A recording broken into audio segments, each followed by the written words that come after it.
Hell can just shift whatever they want around. If the hag captures you, it says you all wake up naked. So yes, you are naked. Okay, so Shira is definitely not happy about being naked.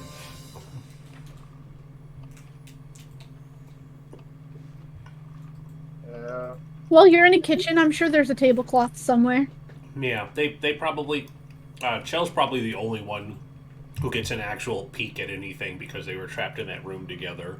But they probably very quickly covered. Yeah, Chels knows people they don't like to be around other people naked unless they're trying to do something with that person. And we're kind of trying to escape, so that same kind to do something. I mean, Cinder grew up in the Feywild, so weird shit like this happens all the time. Yeah, but your gender is also fluid. Yes. Zashir is just human. Well, fortunately, Constantine can cover his own bits with his beard. Yeah, he's cartoonishly censored at all times. Also, your beard should probably count for armor because of how big it is. Everybody can probably get a good look at Cinder's blackened skin and her red, the red fissures in it that are just burning. And no penis today. I know. Established. Oh, there goes no the monetization penis today. Oh well. Still a fire crotch. Although technically, I suppose that word is okay because it's not used in a vulgar sense. Yeah, that's the story, and we're sticking to it. Also, hello everyone. We're live. This discussion brought to you by Hags and Nudity. Hags and Nudity. Hags and Nudity. Shae's camera messed up. I gotta fix that. Why did you mess my camera up? Because I can. Oh, that's the wrong button. That's also the wrong button. That's the right button. Right. Easy fix. There you go. Mine messed up now too. Why did it make mine smaller? I don't get that.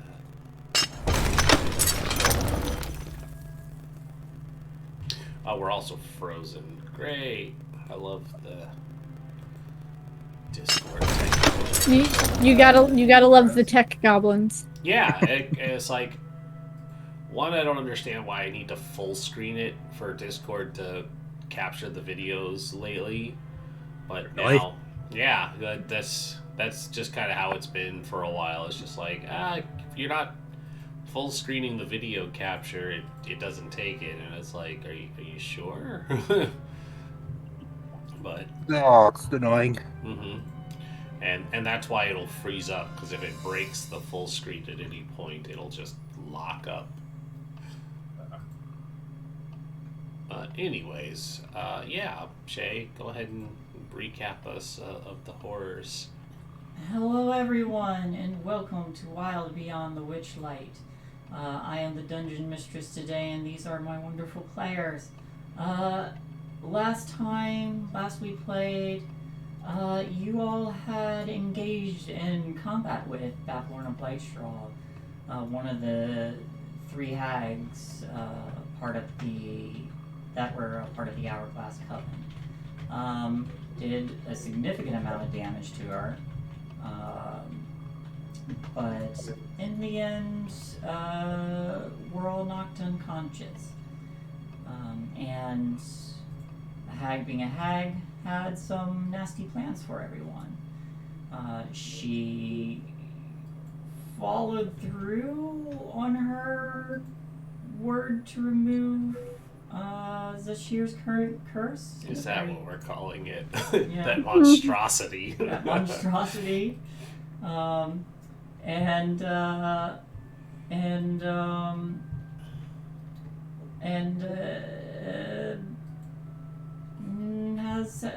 in her plans for the rest of the party have not yet come to full fruition.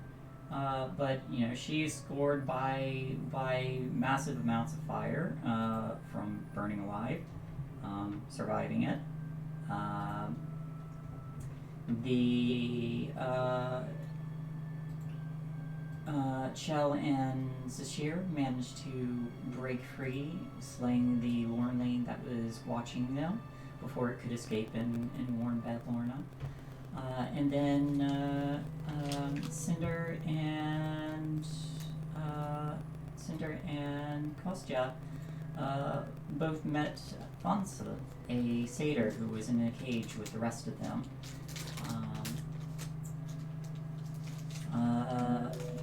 Beginning to make some attempts to escape. They were joined by Morgert, who somehow managed to escape her imprisonment and came to the aid of the rest of the characters. She is, however, without her armor and looks like she came straight from wherever she was, procuring a small sword and to defend herself with. The other Lornley was summarily slain before it could run away as well, and you all had convened after finding your companions. And that's about where we pick up. Now there's two things I want to get to real quick. Cinder, you being having an affinity for fire, as you pass this door here, that Morgert is currently beside, you felt an intense chill coming from beyond it. The red cap, she pointed you further down the hall, with the entrance of you kind of getting out of her kitchen, and she's not going to interfere with you all, but she's hoping you die for your big knife.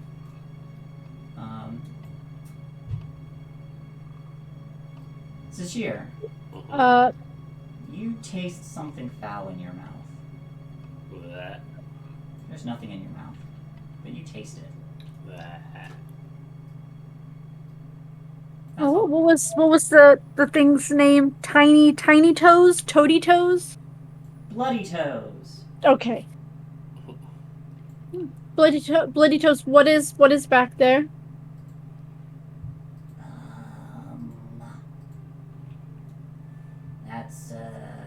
That's a meat locker. That's where we put you when you're when we don't eat you right away. What's in there right now? Meat. What kind of meat? Of who? Of what type? I don't know. Some of it's giant toads. Some of it is. I think a lot of it is a horse right now. I think there's a couple people. I think there's a bit of dwarf in there, but Can I take a look real quick? your funeral. Does that mean they'll be hurt if they look inside? Well, I don't know. They don't. Do you not go inside? I mean, Shell, I am on fire. Cold and fire don't necessarily go together. Sure, I just want to make sure you're not going to be attacked by anything in there. I will probably be attacked by something in there. So You why should are you all going probably in there? stand back. Wait one moment before you go. You do see Charles? that. You do see that. I'm sorry. Go on. Oh, Chow's just going to reach over there and touch Cinder's shoulder and cast. Where are you? Mage armor on them. Your AC becomes 13 plus his dexterity modifier. Okay, so hey, it's a 13. Yay.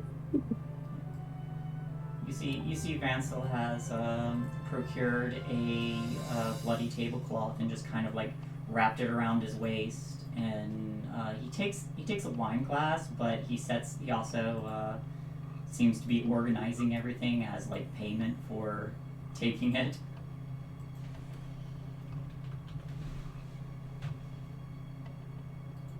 Is this door easily opened? When you try to open it, Yeah. it's swings open. Inside. I'm gonna quickly cast, because of the mage armor now, I'm gonna quickly cast Shield of Faith on myself. Alright. I just emblazon in more flames. Alright. So...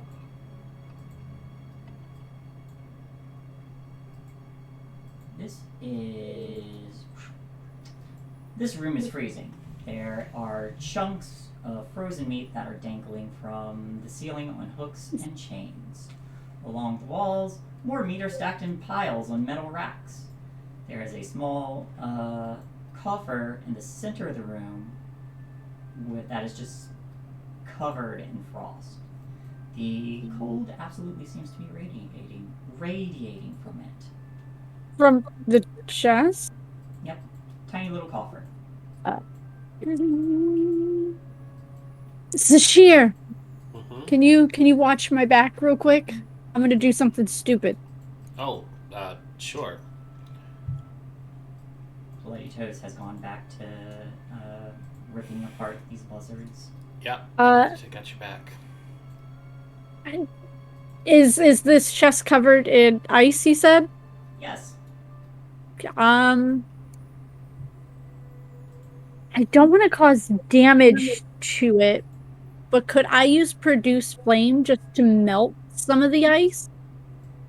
Like, just have it in my hand and just have my hand close so the flame kind of heats up the hinges, melts the ice? Yeah, you can do that. As you hold the fire to it, you do see the ice kind of like start to like get that glossy sheen as it liquefies a little bit. You do have to hold it close because as this water drips, you do see it freezing quickly afterwards. I'm gonna, after I think I've like melted around the hinges enough, I'm gonna try and open the chest that's causing the cold. All right. Because that's smart. Yeah. Make me an athletics check, and you have advantage because you softened it. Okay. I'm good. I'm supposed to be good at those. 18. 18. More than enough. As you roll it back, a lot of the ice kind of like scatters and like drifts off in like a little puff as there's just that onto the ground or the floor, and inside you see there's a heart and it's beating. Just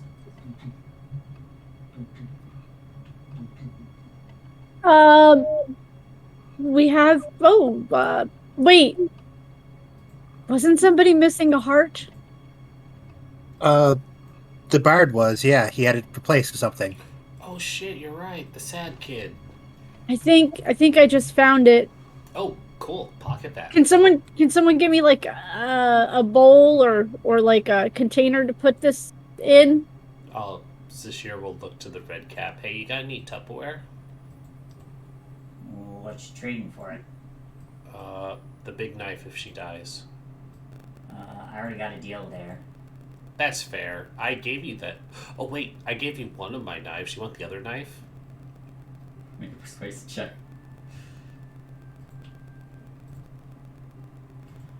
I gave you a knife. Do you want another knife? Another knife. Yes. Oh, hey, not bad. Yeah. Mm-hmm. Yeah, cool. Here you go. You got a Tupperware? They take out a very dingy Tupperware bowl. It's not my heart. Yep, and they turn it over. Cool, thanks.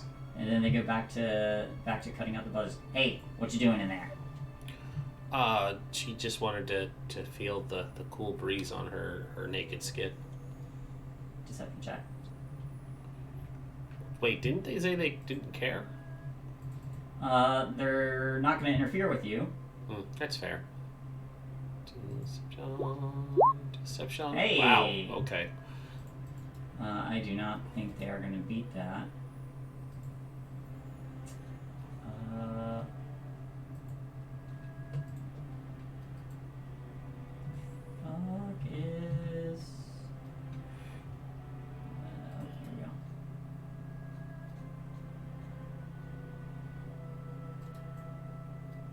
Meow.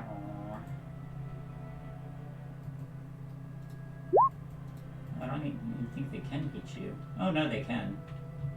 But very unlikely. They go. Oh yeah, that does feel kind of nice. And they just go back to tearing these buzzards apart. Mm-hmm. That was a question that she doesn't want the answer for.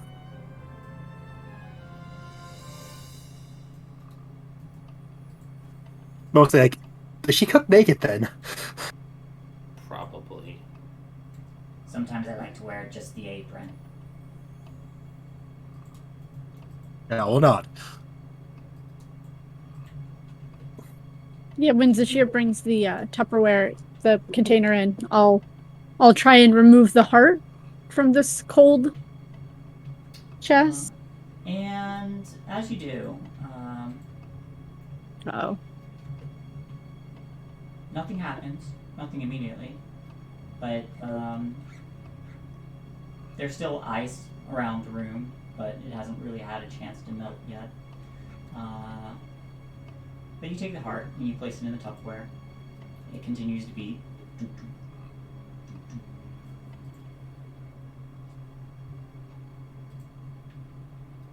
I'm gonna keep an eye on it. If it starts to slow down, I'm gonna cast Frostbite on it if it gets too warm. Okay. Like, just to cool the Tupperware. And I'll carry it football style.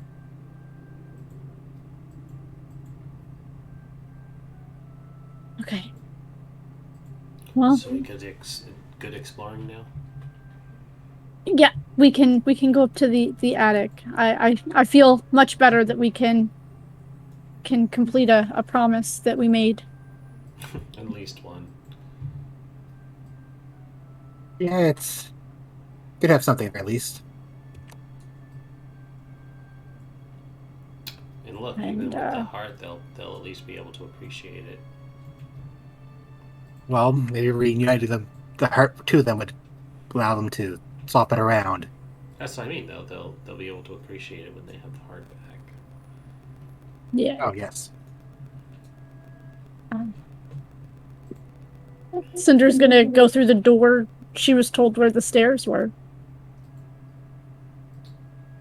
And that door's already open. Opening this door, you don't see anyone in this room anymore, and it's a room you've been to. You see, as before, looks like everything was kind of tried to be set in the same place it was before, except with this chair being completely burnt on one side and scorch marks all along the floor, and this table as well. There is that same cabinet over by the side, stairs to your left, and two doors, one of which you might be familiar with. Well, I think. All right. If the room seems clear, I'm gonna watch the entrances. The stairs are over here. I'll call back to everybody in the kitchen. Oh, good. Nice and easy. That's good. Let's head over then, I guess. There's a cabinet over there if anybody wants to see if she has any more surprises up her sleeve. I need to move my coal baby.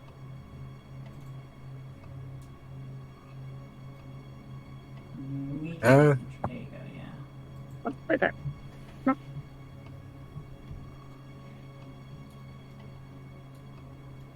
I'll try the cabinet. Does it seem locked? Let's see. As you approach the cabinet,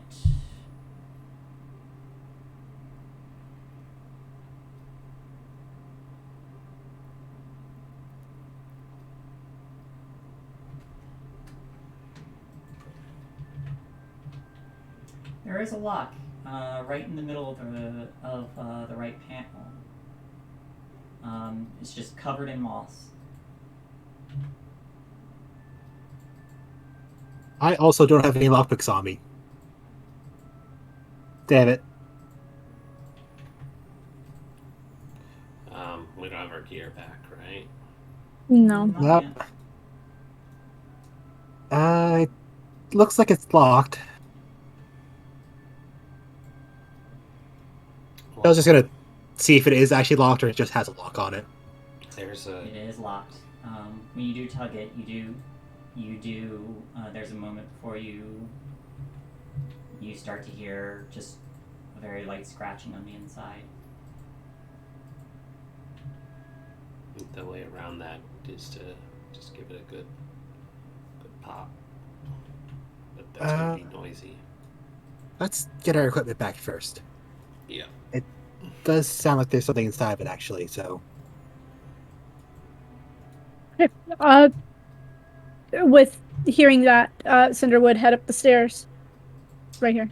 When you take your first step on the stairs, there is a... So you get the sense that these stairs are pretty creaky. So you would have to be ginger if you wanted to avoid making too much noise.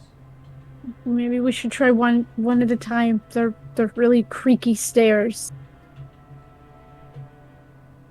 That sounds good to me. I am not very quiet, even without my armor. But I will try. Yeah. Alright. We should probably stealth up. Let me double check something real quick. And...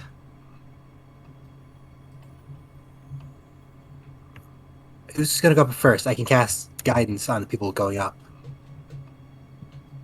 Well, I said I was gonna go up first. I was gonna enter every room first, so I'll go up first. I'm not gonna go back on that. Shell taps shoulder again, cast guidance. Alright. You can roll a d4 on checks. Yep, so everybody who's going individually, you do get that d4. Everybody give me a collective stealth check.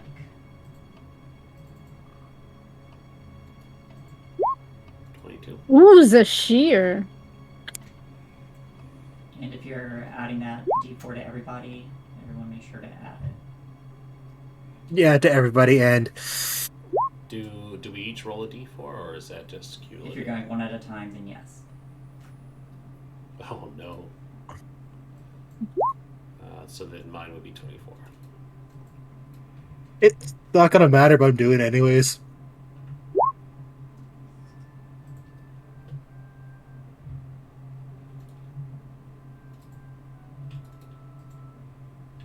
Constantine, you can roll a d4 too if you like, but... yeah, roll 20. Alright, we got 14, 22. Oof. 2 natural ones. Mm-hmm. A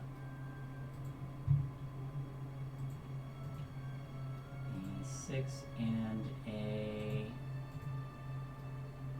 Too bad you're not a halfling. Either of you. and an 11. Yeah, the rerolls to ones would be great.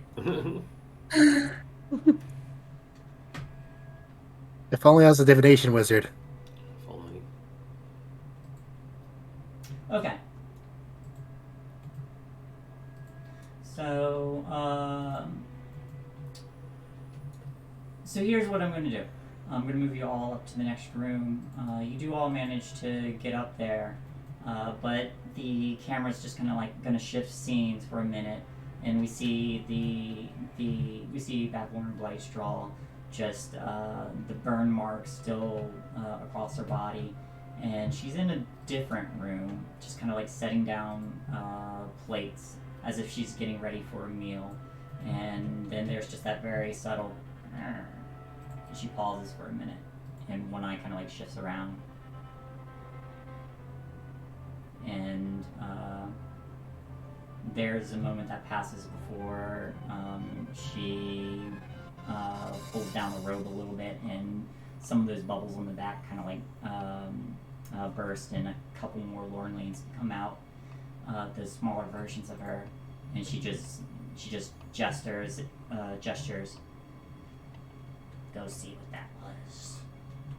And the two mornings both hop down and start to go searching. But she herself has deigned not to.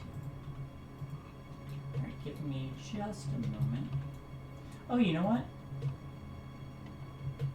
No. Shits and giggles.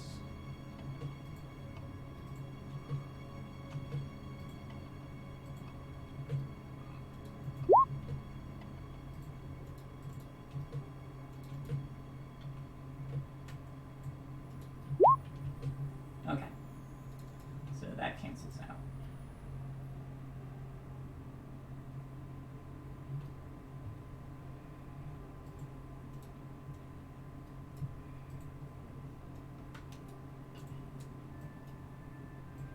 Wait. I'm just gonna set you all up here. Arrange yourselves how you see fit.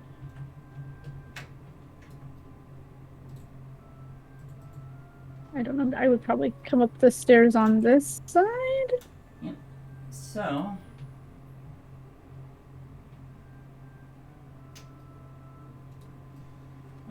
as you reach the top of these stairs, there is a ball of light that just kind of bobs above the rafters of this room. And with its light, it casts shadows across the entire room that just kind of like shift with its movement. You can tell that Bavlorna's messy habits are an entirely full display here. There's clothes that are just rumpled. There's rugs or clothes that are piled up in various corners. Rugs are rumpled. There's mold with mold growing on them. There is also food scraps and stacks of more of those dirty dishes. And across the room, you do see clay pots that have just looked like they had been tipped over. They're in different states of being cracked or damaged. And out of them, there's just these dead plants. Looking closely, you see that occasionally they twitch, like they were trying to move somewhere. And then there's a bed off in one corner with a pile of straw in place of a mattress. In the opposite corner stands a chest with drawers and a watering can resting atop of it. The only other furnishing of note in this room is a big, stocky wooden chest with a very sturdy iron padlock. And it sits in another corner between two closed doors. As you enter, though, this little ball of light drifts down and starts to follow. Are these things in there? They look like dead plants. Oh, okay, those are the dead plants. Okay. You know, it's one thing to live like a pig, but it's another to completely disregard your plants like that. Yeah, seems like she's not the type to truly care about that, though. No, but she should. Yeah, she really shouldn't. Are they twitching? They look to be twitchy. You said there's a watering can? But wait. She has a watering can and she's just neglecting them on purpose? She seems like the type. She's got a whole freaking pool downstairs. Mm-hmm. You know what? No. Bet you, when we get our things back, 10 gold, there's water in that can. Oh, I thought you were going to say you won't stand for it and we're going to water it yourself. I mean, I'll water them, but I bet 10 gold that there's water in that can. Do you think? Honestly, probably. I'm gonna go check. Is there water in this can? You hear Vansel say, "Oh, I wish I had gold. I can't bet." When you go to check, yes, there is water in that can, about a gallon's worth. I pull it out. I slosh it around. Shae, could I do a nature check on the plants to see if I could tell what kind of plants they are? Sure, do a nature check. Natural Nat 20. All right. Well, there's water in it. Well, that's actually surprising. All right.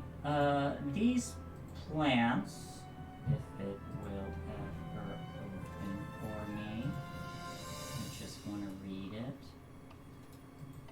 Anytime now. Never mind. Cinder turns to the plant closest to her. You know, she seems the type to be like that. She does. She seems. She deserves to be burned a little bit more at the stake. I say I agree. Okay.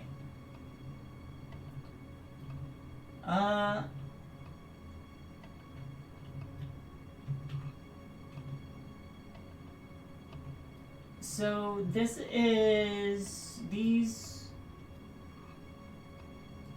plants are, they appear to be like various just regular plant species, maybe like a flowering bush or something once upon a time, but you would know that these are blights, particularly based on their size. They are twig blights, the smallest type of plant, awakened plant that has been corrupted. Blights such as these are essentially awakened plants that have been contaminated by darkness, usually from drinking from soil in a corrupted area.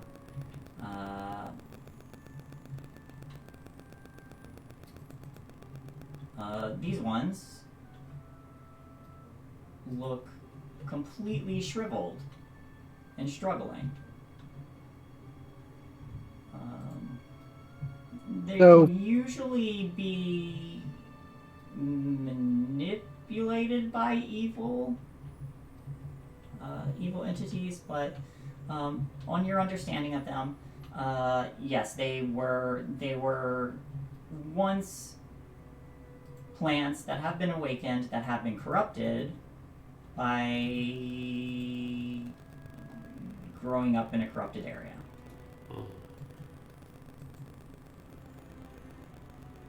Do I know if they're generally evil and will attack things around them, or are they just, I'm gonna stay here. If you touch me, I poke you?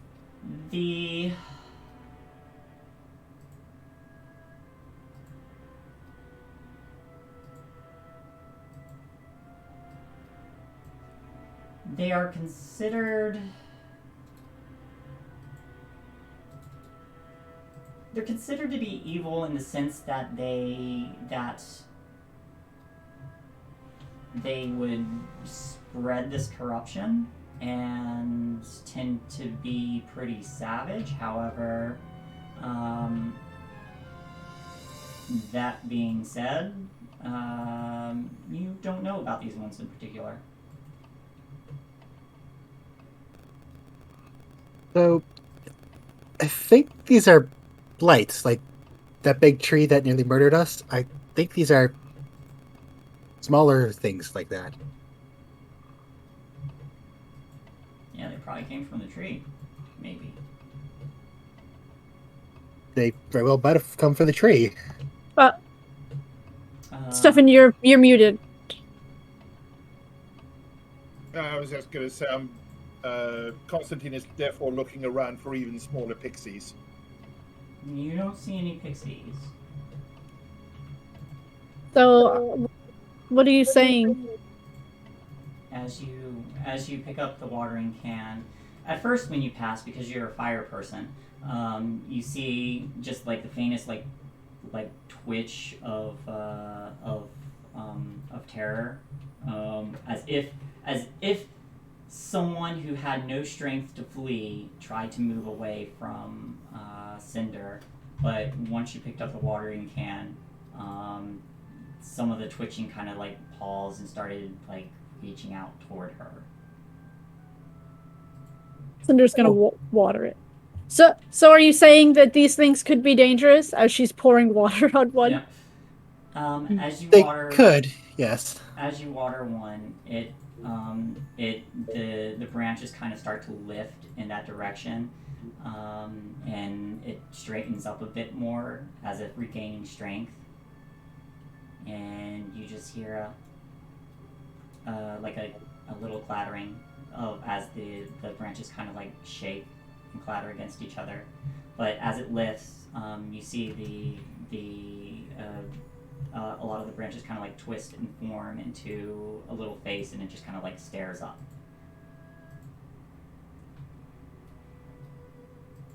So they could be dangerous, but I think they're kind of being tortured at the moment. They might look favorably on us if we... I'm gonna undo said torture. I'm gonna water all of them. If you guys want to stay away from them in case they turn, that's okay. I mean, they're not doing anything right now. Yeah. So, I would say also with your natural 20 and with their reaction to Cinder, you would also know that they are very vulnerable to fire, and are usually the most dangerous in large groups. These ones in particular. They also don't like fire, and they're dangerous in big groups, so... Well, once I water them, I'll just put them all together. So, as you water go around watering each of them, you see the same thing. There's like the branches kind of like clatter together, and some of them weave and form into these little faces. They do start to push themselves upright, righting the potted plants.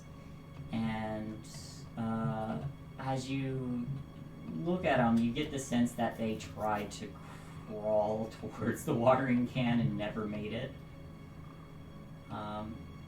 But you water them, and once you finish, one of them, as it rights itself, one of these branches starts digging through the soil of its pot, and after a moment comes up, and there's a key dangling on the branch, and it just holds it out to you, Cinder. Shell, are trees supposed to produce keys? No, but I think that's probably the key to the chest over there. I think it's thanking us. Probably earned its trust. Here, I'll pick it up. Here's the shear. I'm gonna move them close to the watering can just in case. Which one are you handing me, the key or the can? The key.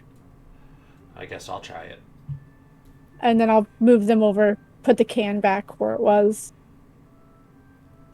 Hopefully we can come back to them, but just in case we can't. Yeah, I'll go off of Chell's suggestion. Use the key to try and open. What are you opening now? You guessed that there was a locked object, right? There's the chest. I think that's the bed. There's the chest in the corner, and there's a door here. Chest in the corner. Not the thing with the plates. Oh. So as you go over to that chest, the ball of light follows you. You go to the padlock and turn the key, and as you do,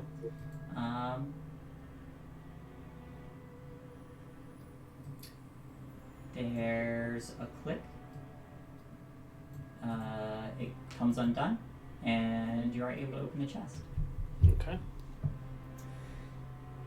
Inside, there is a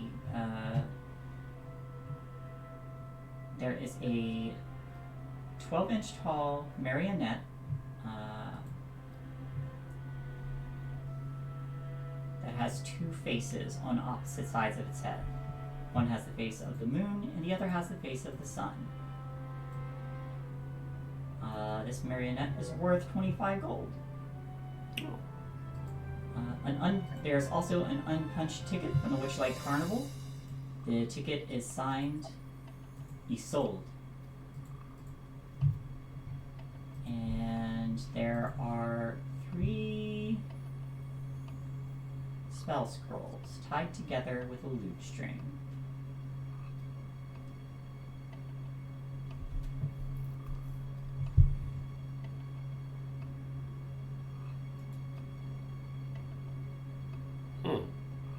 Anybody want a creepy puppet? Zashir, give me a... Give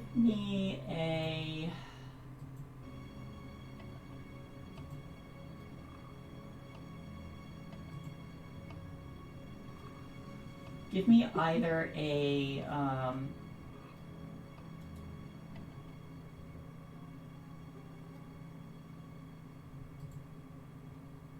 yeah, give me either a history check at advantage or an insight check.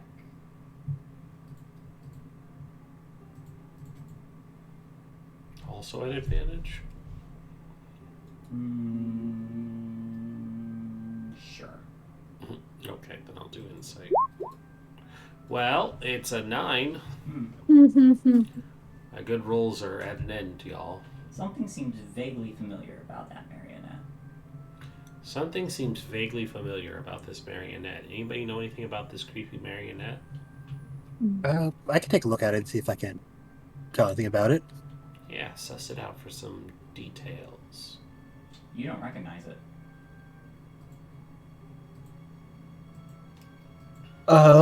Well,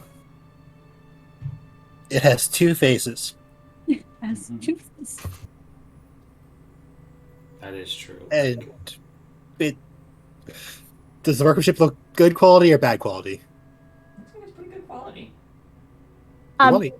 Is our stuff in this room? Or I'm gonna check some of these other like drawers or something to see if I can find our stuff.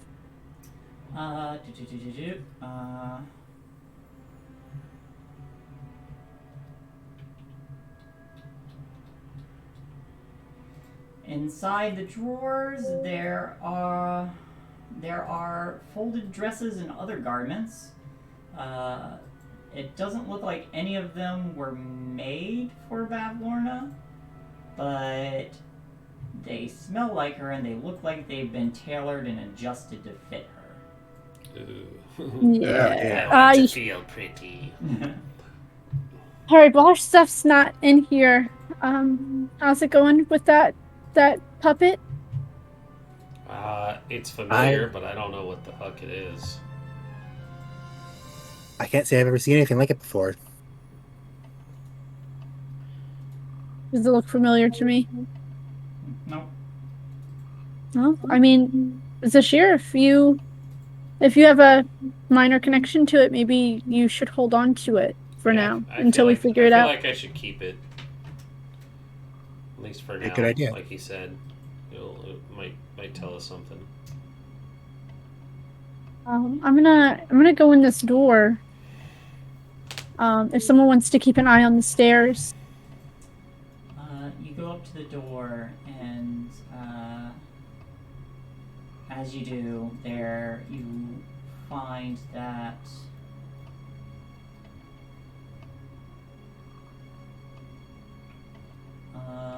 that door is locked. Hey, Zashir, can I see that key real quick? Yep, toss it over. We'll see how stupid this hag is. Does the key work on this door? It does not. The key with the plant, so yeah. Give me. Would you say, Stefan? Sorry. You were a little quiet. I didn't hear what you said. Oh, I was just thinking, oh well, that wasn't the master key. Also, have Cinder give an investigation check as she previously looked around the room, like through the drawers and everything.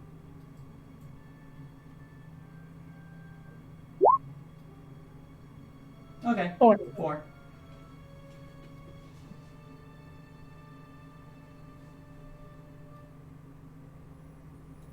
Helle's gonna go over to the bed and look through it for the key. How much give does the store have? This one seems to have given fairly decent attention to. Probably because whatever behind it is more valuable to her. Are the hinges on the inside or the outside? On the inside.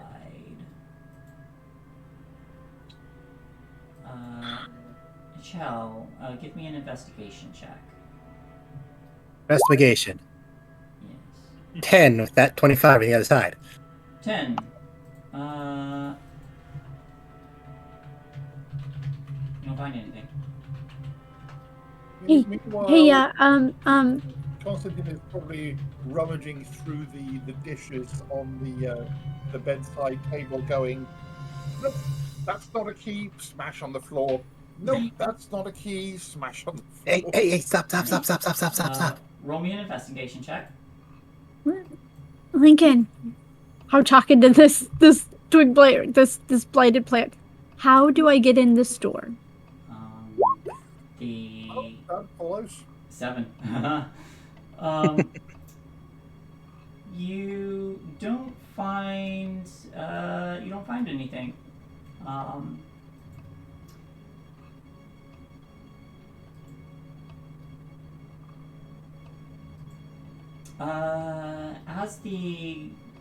As you ask this question, there's the branches just start to clatter again.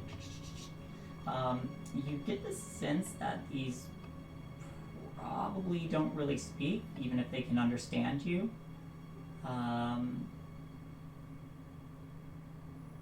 Actually, let me check to see if they can speak. Hey, let's just try random keys. Does anybody have a key to like their house or something? No, just pat her naked thighs like, I seem left them in my pants. I didn't really tuck it away anywhere either, sorry. This is gonna get loud. Let's... But I have a feeling our stuff is on the other side of that door. Me too, but I might have another idea before we try to loud way. Yep. Can't speak. What's your idea?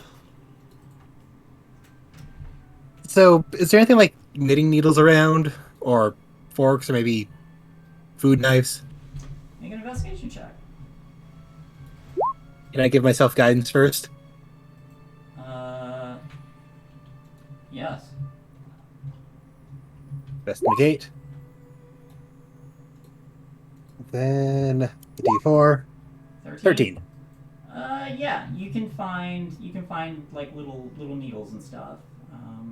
Just kind of scattered around. She is a taxidermist, so as that happens, you start to find these. There is.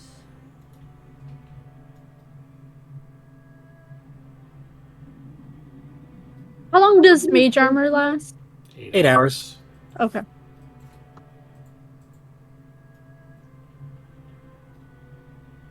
Here he is. I took my shield of faith away. I'm assuming we've been longer than 10 minutes. With the clattering of the dishes, there's a quick as a tiny little frog person comes scattering up, and you recognize this as one of the Lornlings. Morgert immediately swings the sword at this thing and rolls 2 natural ones. Oh no. Here. Oh shit. Everyone has one action before this, as this thing like looks around, like the 2 eyes going like all over the place, and it turns like it's getting ready to leave. I'm gonna flick the key at it like a dart. Okay. Firebolt. Eldritch Blast. 23 23 hits. for 6 piercing. 6 piercing. 18 18. hits. 1 For one. fire. Oh no. Eldritch Blast. Hits. Hold on, my Get him. Burn it to a crisp.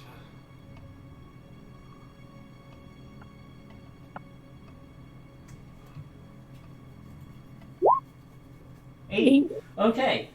So it starts to leave, and there's just 1, 2, 3. Keep hits it in one eye, and it covers its face, and then the firebolt strikes it from one side, and the Eldritch Blast just and it's just paste on the floor. See that? Got him. And at just that point, a broken dinner plate just slides through into the mess remaining of it with a pump fist action from Oh, I love him. I love Constantine. Oh, that's amazing. Okay, Cinder, could you bend these slightly for me at a insert angle? I might be able to use my lock picks. I will try and bend them at the angle Shell would like.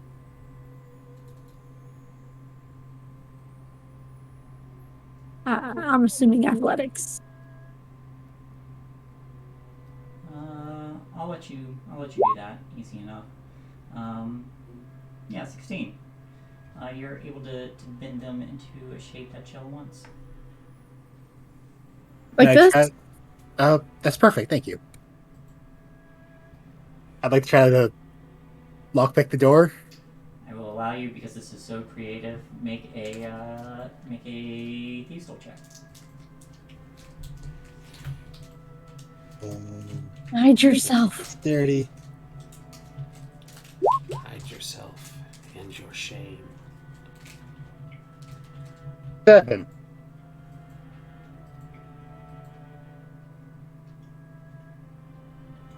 You start taking time at this. You're not having much luck. It's always fucking doors, am I right? Really is.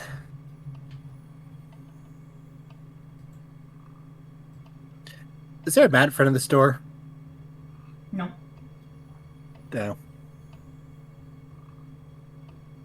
I'm Do just we gonna just try and kick it down? Let's look one more place and we can try. Tell us it's gonna have to look underneath rugs at this point. Make another investigation check. I'll help them. I'll help them. Nice. Damn it, roll 20. Cinder, make your investigation check. Mine's not going to be any better. Mine's a -1. There's a chance you can roll above. No. I should not have said anything. Nothing under the rugs.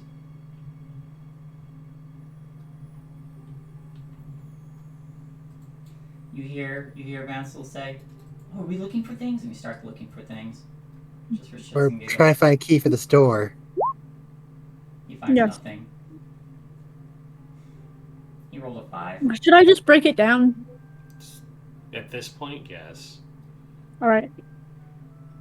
I'm gonna tried quiet. take my first attempt is gonna be to take a step back. What's this door made out of? Wood. Sturdy wood. Let me just read the wording. Yet I'll cast guidance on Cinder again. Hang on a second. No? Shiny, why don't you go and just take a look what's on the other side of there? And we'll send Shiny over to burrow his way through using his usual 1-inch hole. You know, guys, that makes so much more sense than kicking the door down. Okay. Wait, can Shiny just burrow through the lock?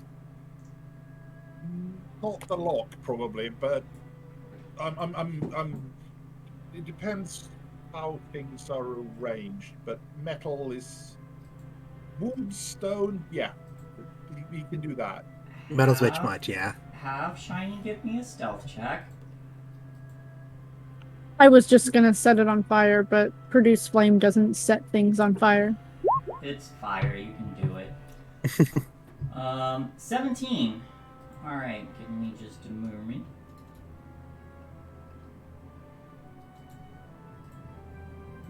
What is your passive? Okay.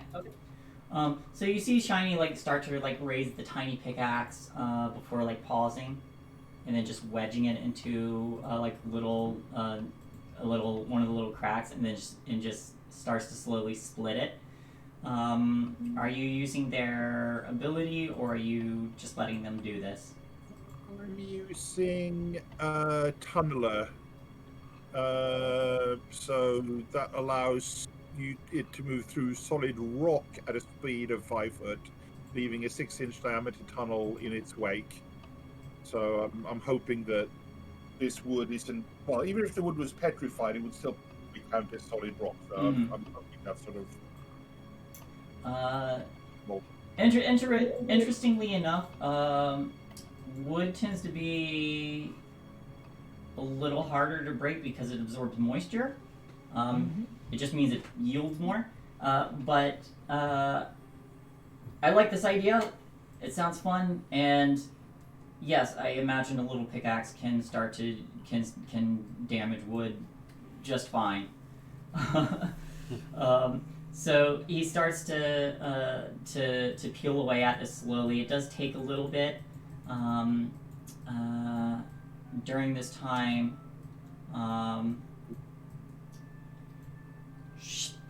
another Warnley kind of bolts up, kind of sees everyone, sees this happening, and starts to run again.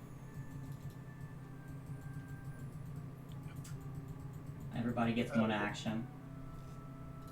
That's Firebolt. Shit. Oh, gosh. Boy. Morgert misses. Chell, you miss. I grab a plate and I huck it at him. All right. Eldritch Blast hits. 12? 12 misses. All right. Yeah, it's probably going to get us in trouble. 2 damage. 2 damage. This time, it kind of ducks and all these projectiles kind of spin away, and it's going.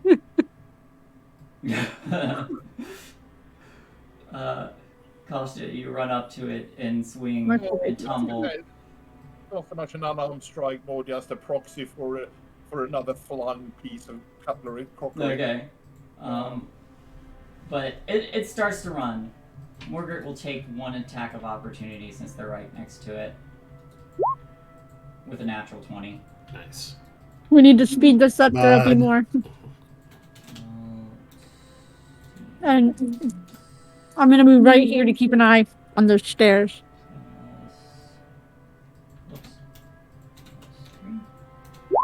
Hey! It's enough! This one, the time goes...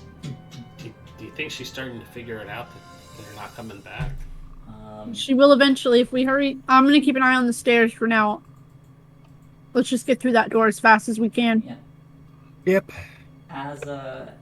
As Shiny tunnels through and splits his way through, there is a small hole that he slips through. On the other side,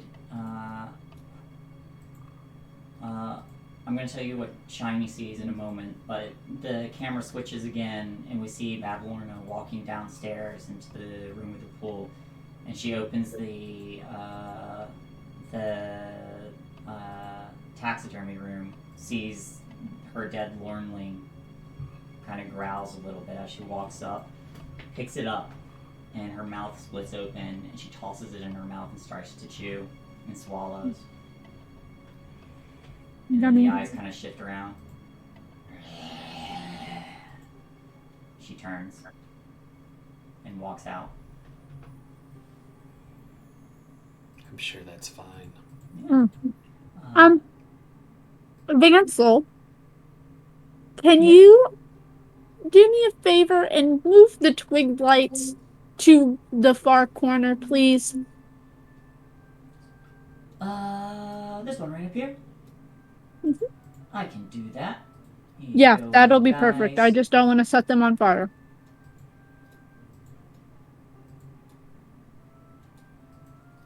Yeah, if there's any more water left in the can, just give it to them too. And he sets a little watering can down next to him, and you see several other branches kind of like dip in.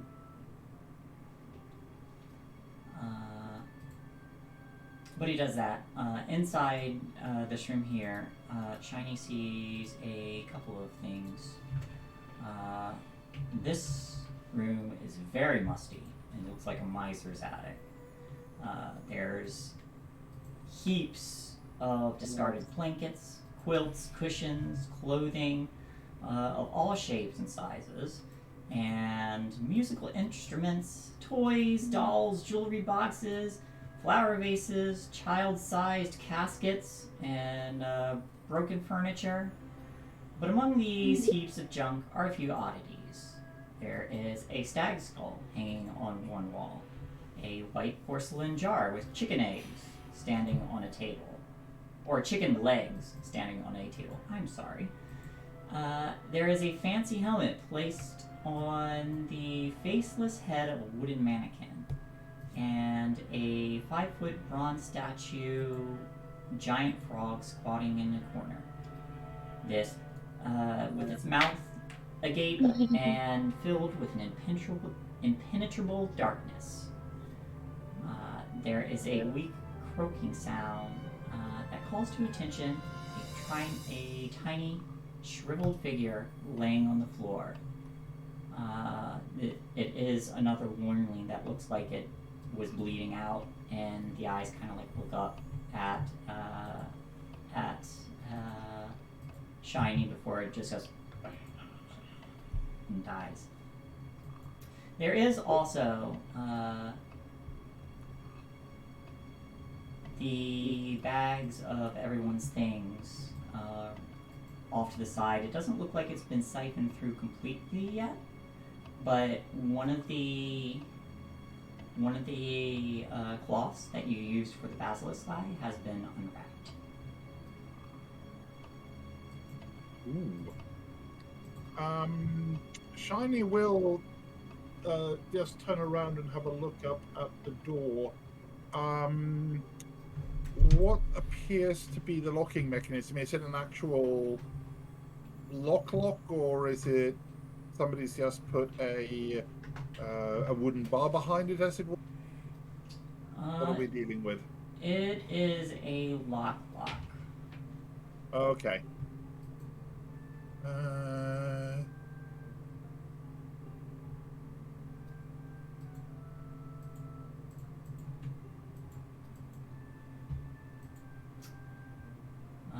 I will. Everyone, give me just a straight wisdom check.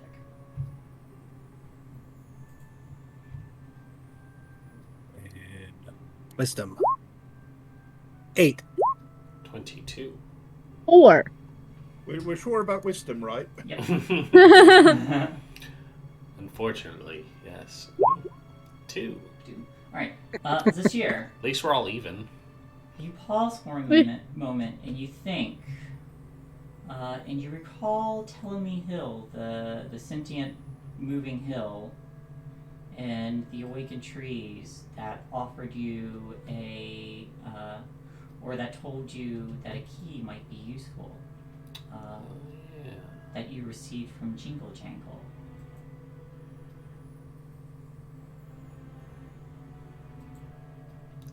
And it probably would have been very useful to have right now. Yeah, I was gonna say I don't have my stuff on me, so Yeah. that's no good. Do you know where it is? Do I? with Shiny.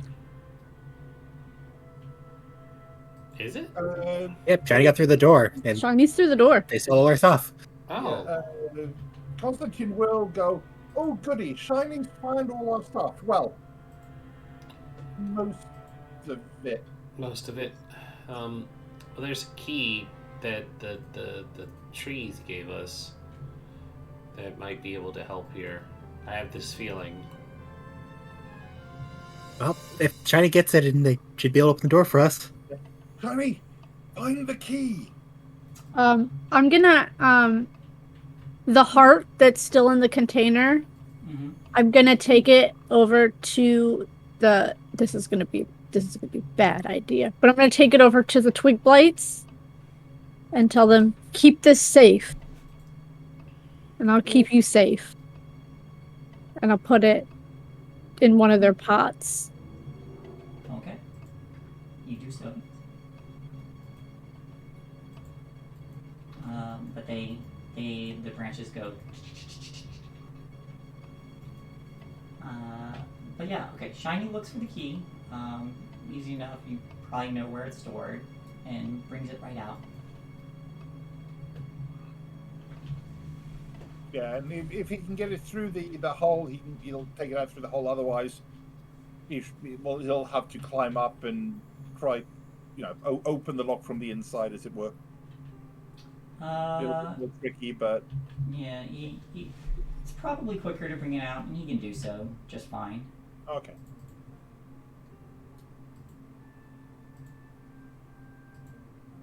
There you go, Shell. Give it a go. Shell will try the key and to open the door. The key slides in, click, and you're able to open the door. Oh snap! I didn't actually think that would work. Shell's gonna run over to their equipment, just like grab Cinder's armor just to run it out to them, and the sword. She looks at her equipment, lays it on the ground behind her. Like, I could help you get it on if I think you'll need it. Make sure she'll start putting some of it on. Just make sure everybody has everything, and that anything that is of interest in there is taken out. I don't want to let the hag get the jump on us. All right. She's gonna be here soon, so we might want to hurry.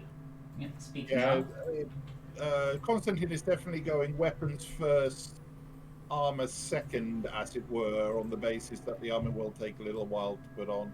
I'm gonna also post up at the top of the stairs, because I don't need to put gear back on. So I'm gonna be like around the corner, and I'm just gonna ready to attack the next thing that comes up the stairs. Morgan kind of like looks at you grabbing your gear. She says, if we want to get out of here, maybe grab what is of interest to you and we can flee? We still have to deal with the hag. Are you sure we're in a condition for that? No, but we still have to do it. We could do so after. Shell will go in and grab a bag, then honestly, she's just gonna start shoving the other things into it and puff it over her shoulder. Shell's not bothering getting dressed. Just All right, well then I've got the door. Just hurry and get situated. All right. So what was everyone doing? Zashir's guarding. Morgard's guarding. Constantine is grabbing his gear. He's equipping essentially weaponry, and he's also going to take the helmet off the top of the 5-foot statue. Okay. Yeah. So, and what was Chell doing? essentially grab their pack. She'll grab the deer skull, the chicken legs, and is the frog thing something they can just shove into their bag? The frog thing is a bit too big for that, and I actually think I have a picture of it, so... Frog thinking. Let's see. Oh no, that's that guy.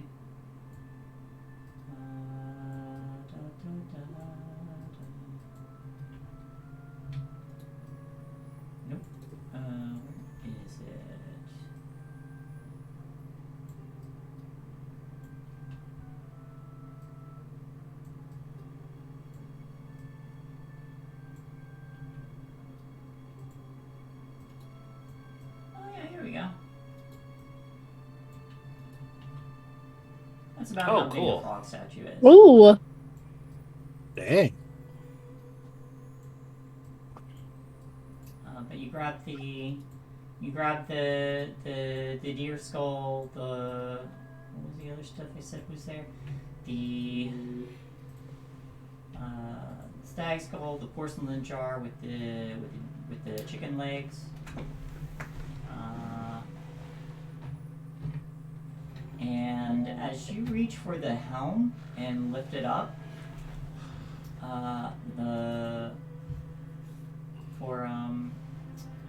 Kostya.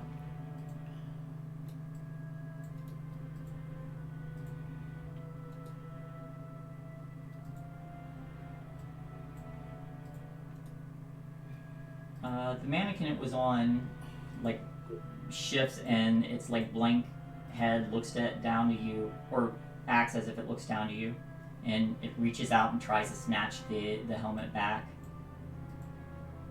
I will need you to make either an acrobatics or athletics, as it is going to try to wrestle it from you.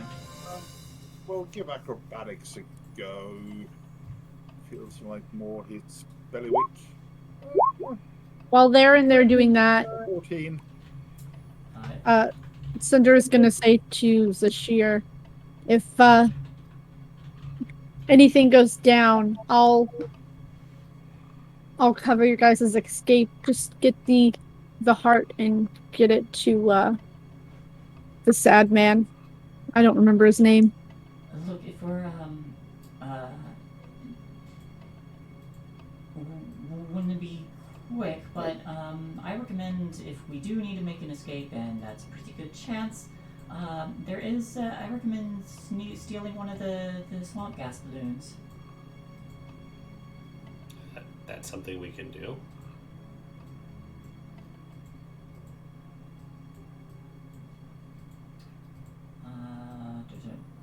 The mannequin rolls a 19. It snatches the helmet back and puts it back on, and then goes inanimate again. Well, be like that. Maybe trade it with another hat.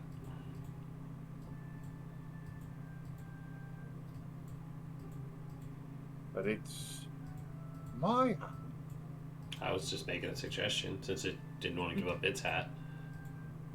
It's a good point. We can get his hat. We can come back for it later. Yeah. We should try to get out soon and then And come back when we're more ready. Let's run back to the heart, rest up, and then we try this again. Mm-hmm.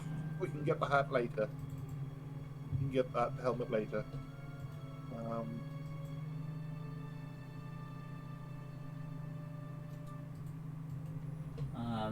The scene is going to change again, and we see Badlorna chewing on one of the other Lornlings and swallowing as she's sitting on the balcony with the empty cages.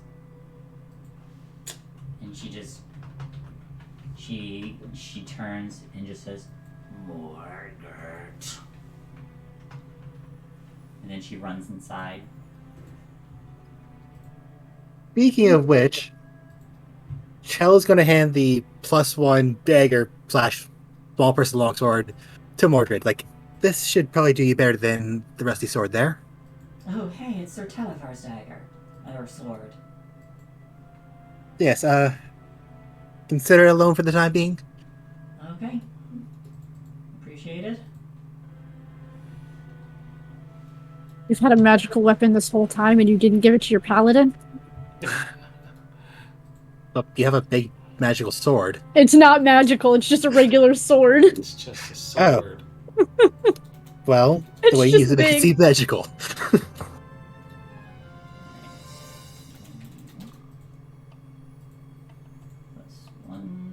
Margaret.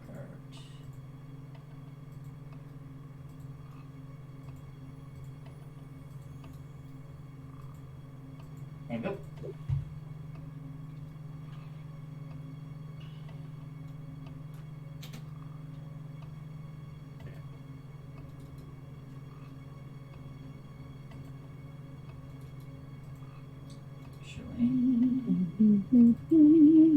Okay, we got our stuff. Let's get out of here. Mm-hmm. It does take a while to put on that armor.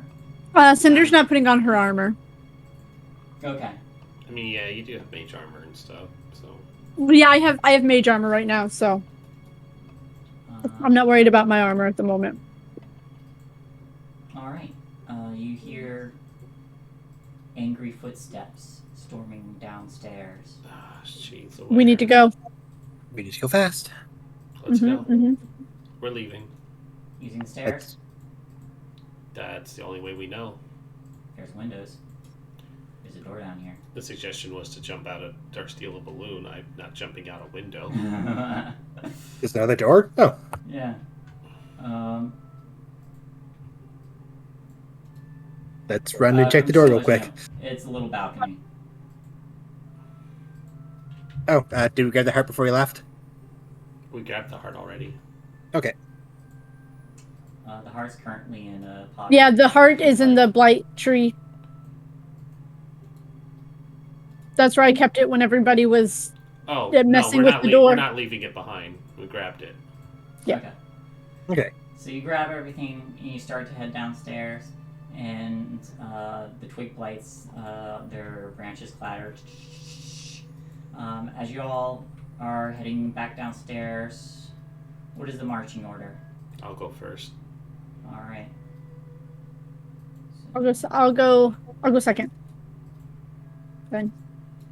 I guess Shell will go after. Morgert will probably. No. I'm gonna. Oh, we're going. There are stairs out here. No. It's just balcony. Okay. Yeah. If we're going down those stairs, I'd go second. Vansa will go last. I'm just gonna bunch you up to move you.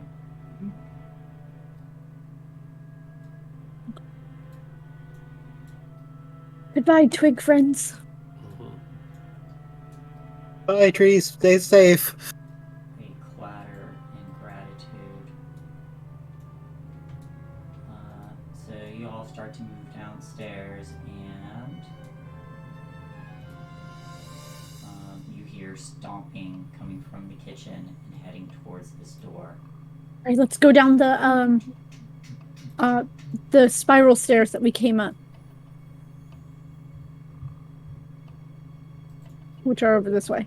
You all making your way that way?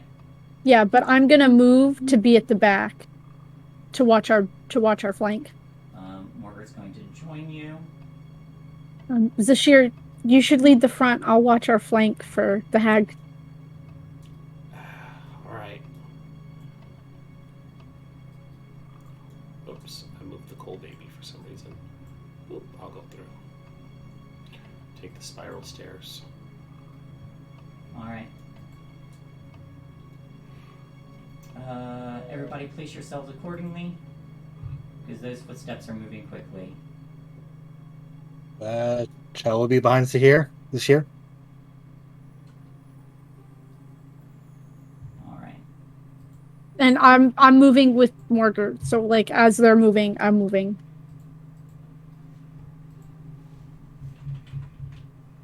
I am prepping an action that once we're all clear of the stairs, I'm going to cast grease on it. Oh, this is okay. Great. You hear right from the kitchen.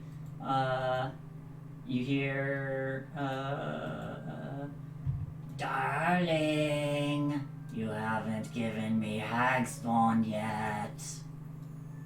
And as you all are heading out this door, Cinder, you see a large hand kind of curl around this door here. But if you're all moving downstairs... Go. Down the stairs. Alright, place yourselves wherever you want to be. I want to be next to the stairs.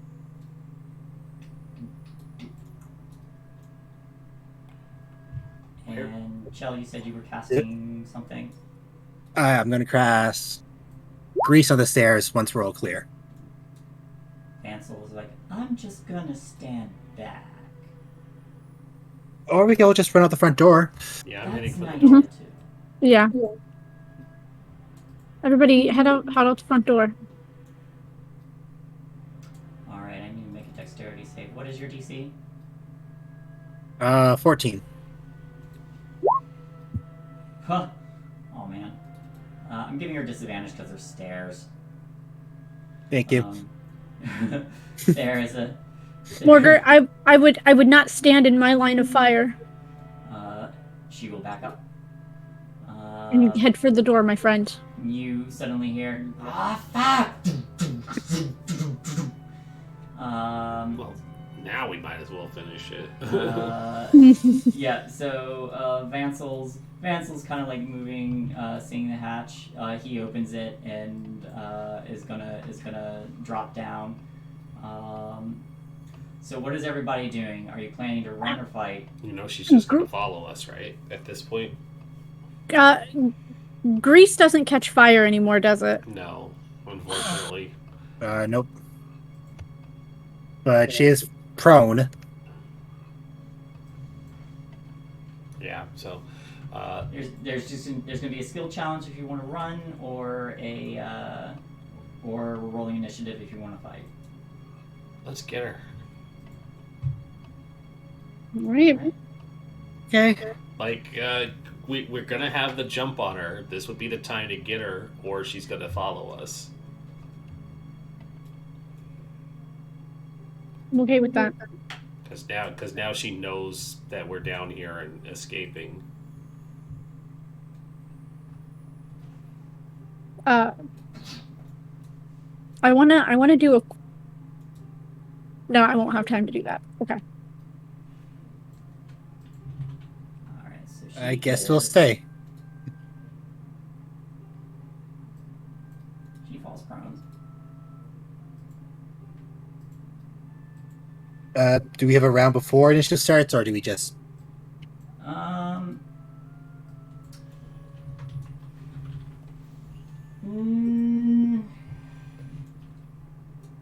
Probably a surprise round at the very least. I'll allow it. You all are pretty beat up. She did have a chance to rest a bit. And we're getting the drop on her, literally. All right. And Everybody, roll initiative.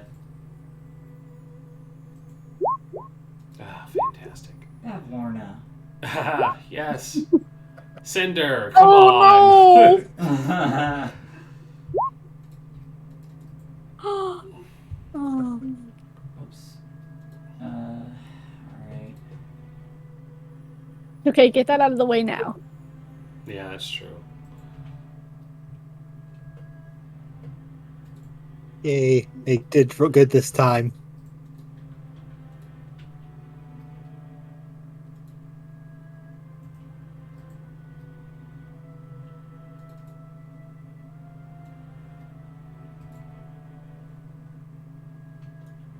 Vansel is staying out of this fight.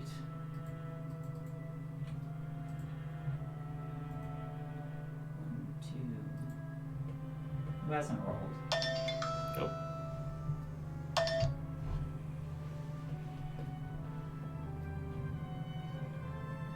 Someone hasn't rolled. Our friend the Frog Knight. Oh, mine didn't go through. I clicked on it though. Oh, right, okay. I'll add you. I don't know why it didn't go through. Andrew. You probably didn't have your token selected. Norbert. I did though. Alright, that's a 1. Norbert, you also slow as fuck.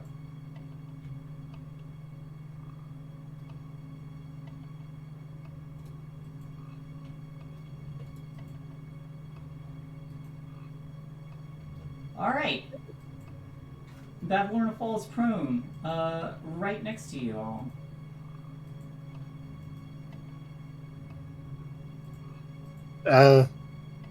Guess we're on initiative order then. We are! Kostya, you're up first! Back in form, I see. Well, we know the recipe at this point. Hunter's Mark, favored foe, send off an arrow. Let's see what we do. Alright, it is at disadvantage because she is prone. Okay, so we'll The 20 will hit. We'll see if I can manage to crit it. Never know. It's disadvantage. So the 13 actually misses. Okay.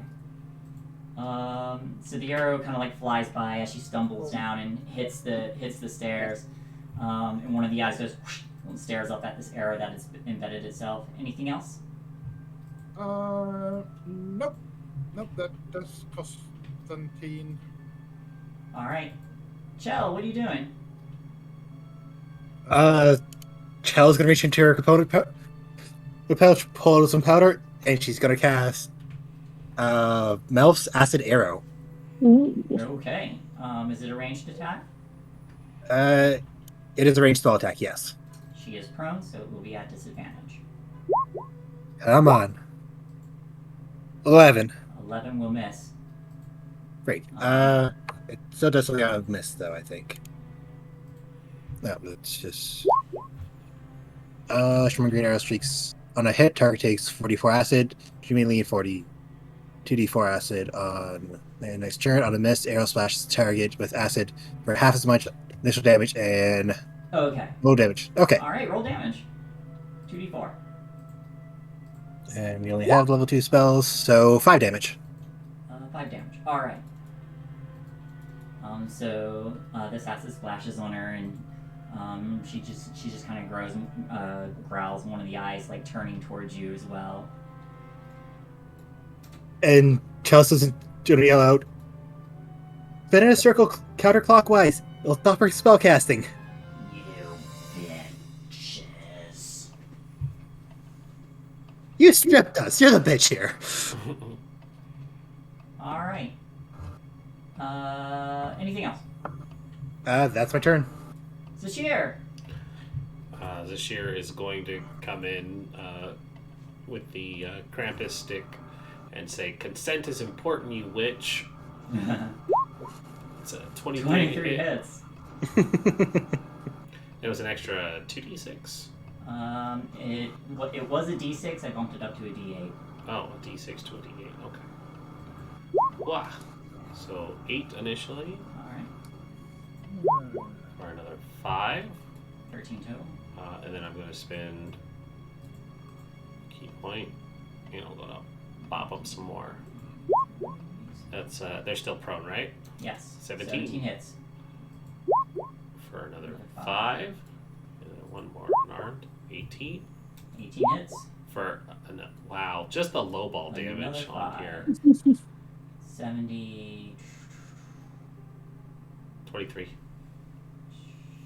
Yeah. Sorry, I was just really mad. I was gonna do the spin thing, but she called us bitches. It just takes a little bit of movement, not an action. Oh, then I will use my movement to spin counterclockwise. All right. You run in place counterclockwise and.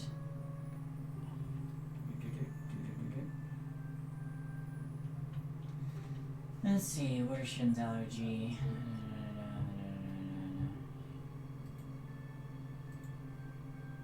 Yeah, she starts to sneeze and hack and cough. She's already prone, so... Not so tough now, are you?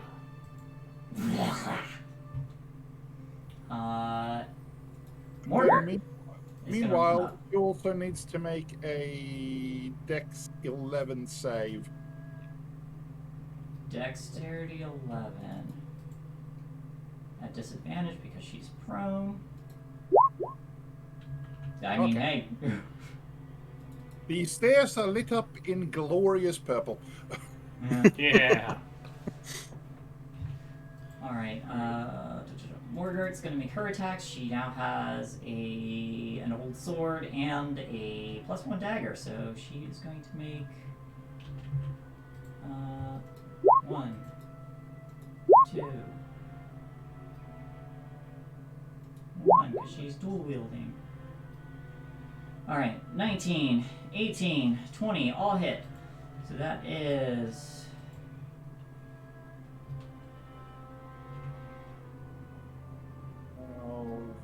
$14 total? Yes. No. Yes. 14. So she starts stabbing into her 14 total.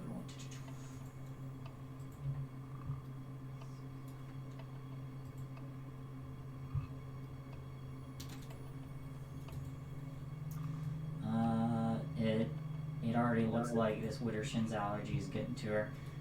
Cinder. Yeah. I am going to Hexblade's curse her. Alright. And then chop down using great weapon fighting since I have advantage. And just bring my great sword down on top of her. Alright. 19 hits. For a 19, Yeah. and with great weapon fighting. It's a plus 10. Not only that, I think I crit on a 19. Do you? Or no, it's Hexblade's curse. I crit on a 19 or a 20. Alright, roll damage.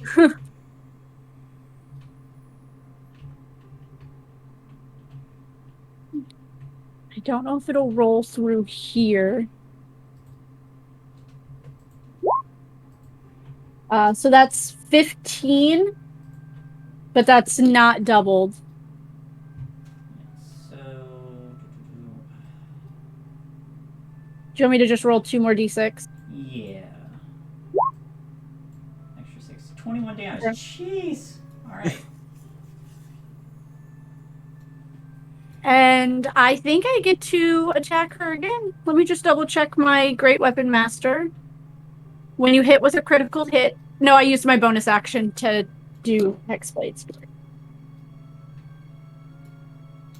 I just want to make sure that my 10... This was my 10 added to that. No. It was not.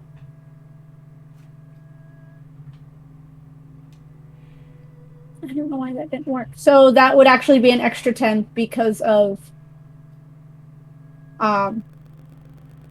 Great Weapon Master. Okay, extra 10. Total of 31 damage. Holy crap. You bring this sword down and you feel it sink down and both eyes go wide. You don't neglect your plants. Alright. Batmorn with Light Straw. She's going to spend her movement to stand up. The little swellings on her back are gonna pop, and 2 Lornleans are gonna come down, and she just says, "Kill them all!" And she's multiplying again. And where did I leave that guy? Make it easy. Here we are. Yeah, I should have smited. Oh well. Next critical. I forget that I'm a paladin sometimes. Yep. 2 Lornlings pop out. She stands up and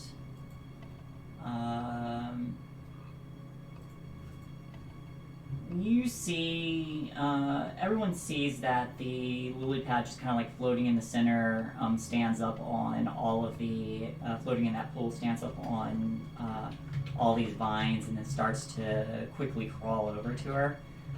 She already used half her movement to stand up. She is going to attempt to leap away and land on this lily pad.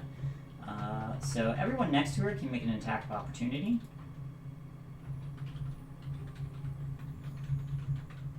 Which will be Morgard, Sashir, and Cinder. I'll bring the Krampus switch down again. Is she still prone? She stood up. Okay, so that's a 7, then natural 1. Alright. 13. Which I think misses.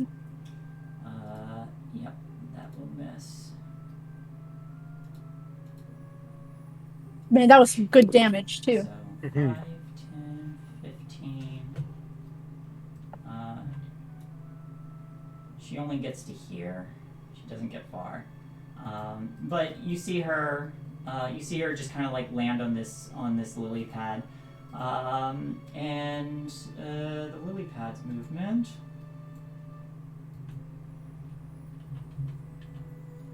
Run, you little bitch. Huh. Where is?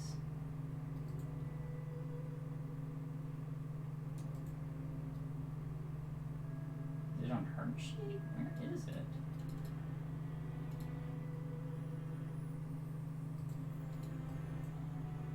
Evelyn, where's your shit?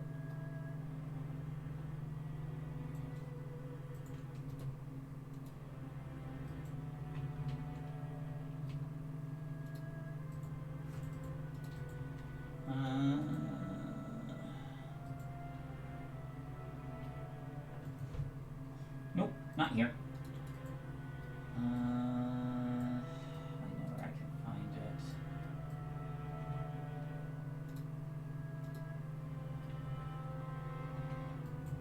Here it is. Lily pad.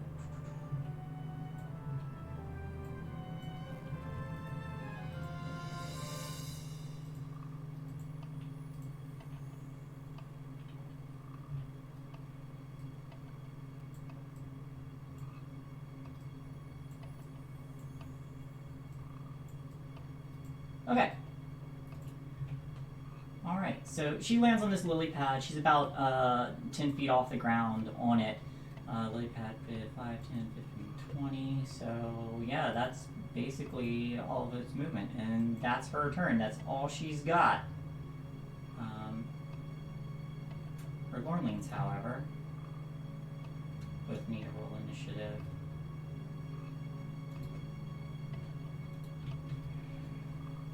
I keep accidentally closing these character sheets.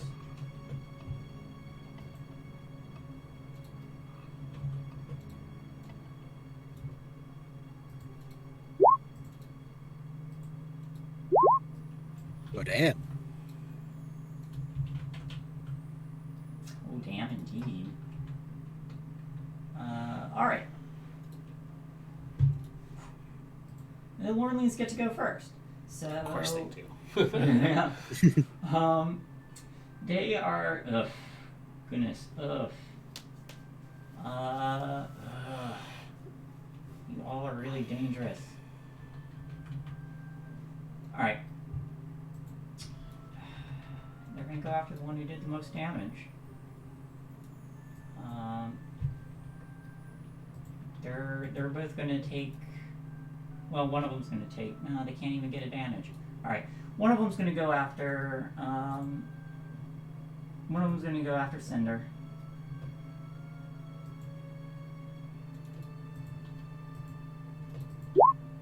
$23. Hits. 10 damage.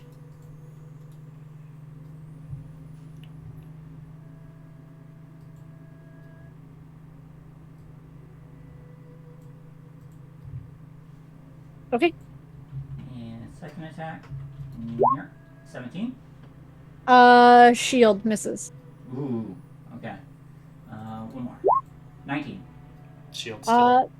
Shield is still up. That brings you to 20, right? Okay. No, that one will hit. That one will hit because Well- I only have a 13 AC. 14, 15, 16, 17. So my AC is 18, so that one will hit. Didn't you use Shield of Faith? It fell off. It fell off. It only lasts 10 minutes. Oh, okay. Cinder's down. Unconscious? Alright. Yeah. Alright, but that's that one's turn. This one is going to... There's a ranged person here. This one's going to use its movement to get up to Kostya. Mordred will take an attack of opportunity. 16 just hits. So she chunks this one for a good amount of damage, comparatively. And then that one's going to take 3 attacks against Kostya. Or at least enough to knock him out. Okay. Sure. You got a bow, dude. Mm-hmm. 16.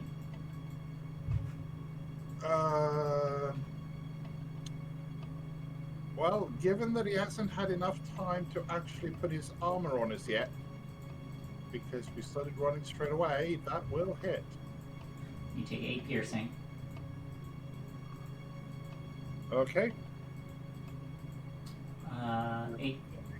Teams will also therefore hit, so total of 18 so far. Yep. Still conscious? Oh, yeah, of course. Yeah, I healed him. Right. 16. Well, you know how I said of course? Might have been exaggerating a bit. Okay. So the two of you go down. Shae, give me a death save. Ooh, straight off. Sure. I thought we were going to last more than one round. You guys were hurt pretty bad. But that being said, so is she. That's why I thought we were going to last more than one round. I mean, we should have gotten another round on her. Because if we got a surprise round, we should have all went twice before she did. But she did roll a natural 1. But so did I. But why didn't we get our second round if we had a surprise on her? Oh. I may have just overlooked it. Alright. So, I mean, she's still going to pop the Lornling with the legendary actions once it's in the round, but... So that all will still happen, but I can say she's still where she was.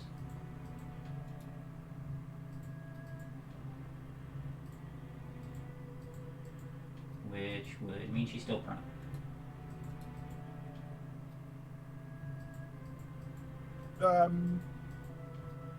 Might we be able to argue that the wildling that made it into Kostya therefore wouldn't have, because it's just popped out sort of now rather than...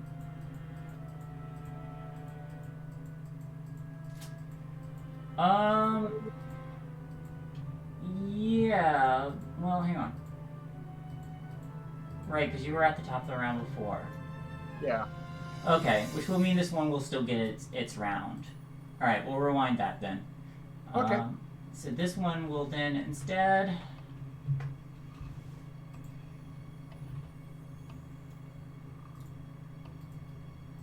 won't be able to make it to... Yeah, it'll instead go for this year. Bring it on. Alright. 12. 16. 27. 27. 10 damage. Oh, still standing. Alright. Get wrecked, nerd. Still dear. standing. Charlie, you're up.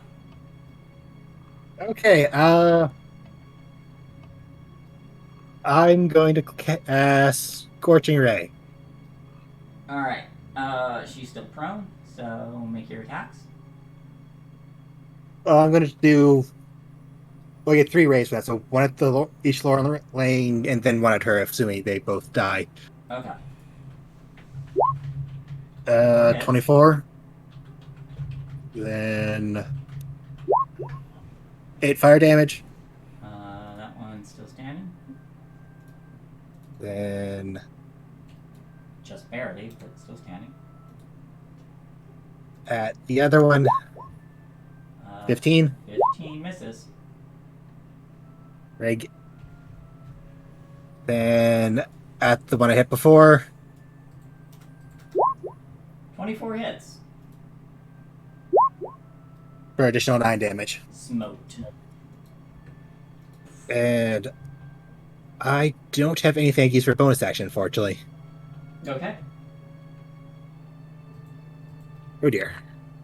And Kostya just ahead of that would just have sent another arrow back into the staircase, because it's the staircase that's glowing purple, not her. Right. Hmm. Oh, that's right. You would have gotten your turn. I'm sorry about that. No, that's fine. I got really.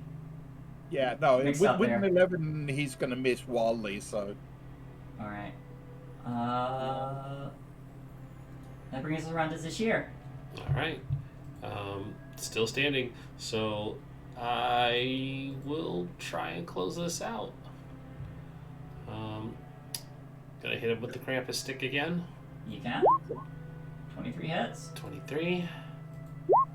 5 damage. Oh, stop rolling low. And okay, there we go. There's 8 on there. Last key point. 15. 15 just hits. For 8. All right, max again. She's looking real bad. And Oh, sorry. you know, because of Tasha's, you don't have to use an unarmed strike. You can use a monk weapon now as your flurry of blows. Really? I believe so. Can you? That was the monk shit TM that they were running through in Critical Role, I seem to recall. Well, I already rolled the damage for 1, Yeah. but I can shift the unarmed strike damage. I'll have to look at that, because where is that at? What book is it in? Tasha's. Tasha's Cauldron of Everything? Yeah, it's a dedicated weapon. It's a 2nd level monk feature. Oh, is it a... Okay. Do you have a dedicated weapon? I do not. Okay. Which is why that would be a... Oh, I didn't know about that. Because yeah, you gotta opt into those optional features. Yeah, you do. So, I don't have it because I didn't know about it. So, Yep. on a level up, I'll put that in because that's something you can do. But for right now, I can't do that. So, and then another 6. All right. 16, 22, 27 altogether. Woohoo. Ouch. Oh, and a thingy that I haven't been doing, open palm technique. So I am going to... she's already prone, right? Yes. Target, let's see, dexterity throw or be knocked prone, strength saving throw, or I can push her 15 feet. Give me a strength saving throw, and I'm going to punt her 15 feet up the stairs to roll back down. Alright. I love that. I love That's that amazing. for her. 16. What's your DC? Ah, shit. Well, no, that passed, because it's probably not nearly that high. That's... Wow, that's really impressive for her. Damn, a +6? Yeah, she's a beefy hag.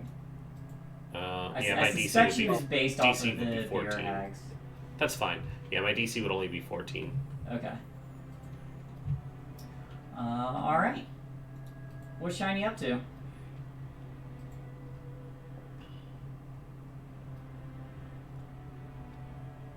Muted? I don't see him. No. Oh, No. alright. We'll come back to that. Oh, yeah, looks like he's Nope, stepped away. I'm sorry. Nope.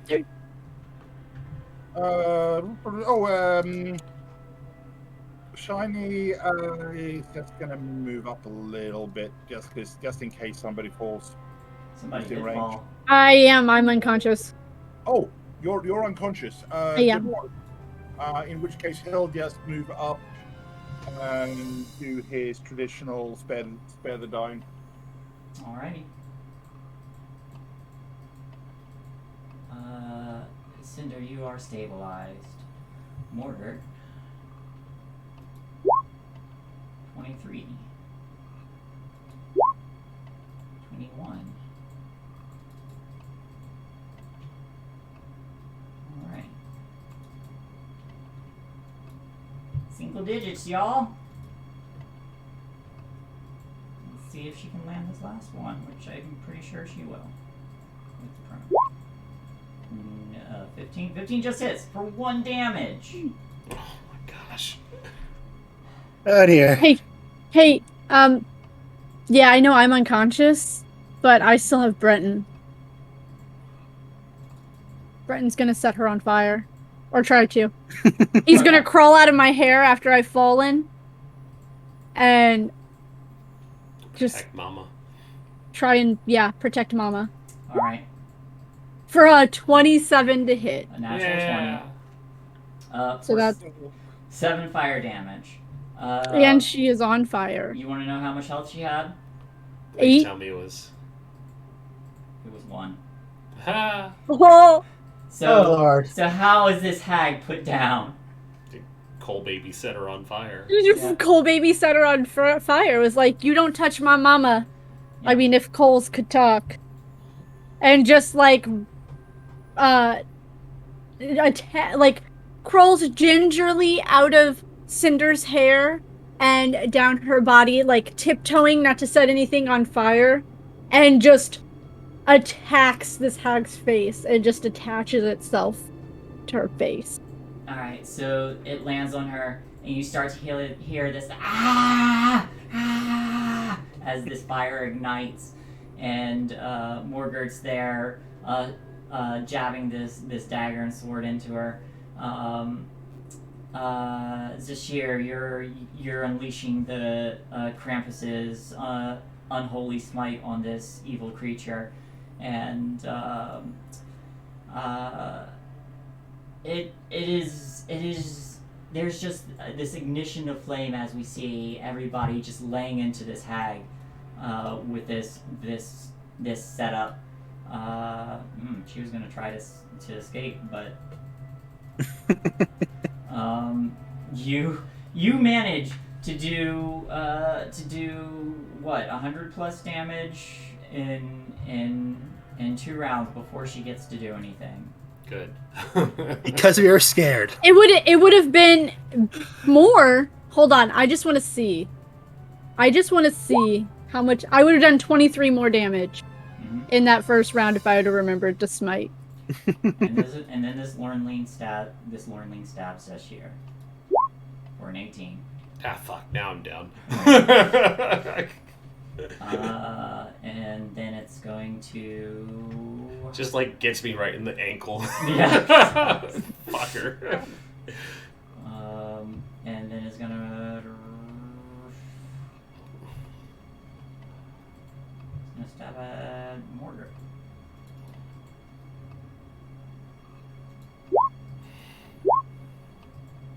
Damn. Those little ones have been rolling so wonderfully Yep. the last couple of sessions. It was really her only saving grace, because once you guys have her weakness, You can't do much Yeah, she can't use her magic unless she pokes at you. unless she pokes at you. She can also swallow you, but even her weakness makes that really difficult for her. So as you all are just laying into this, this giant lily pad just kind of like crawls up on these vines and then just slows down to a stop. And just lowers itself in the water and sits there. And then there's a moment that passes before the whole cottage just kind of shakes for a minute. And for a moment you swear that what little lighting does come through kind of like dims a little bit.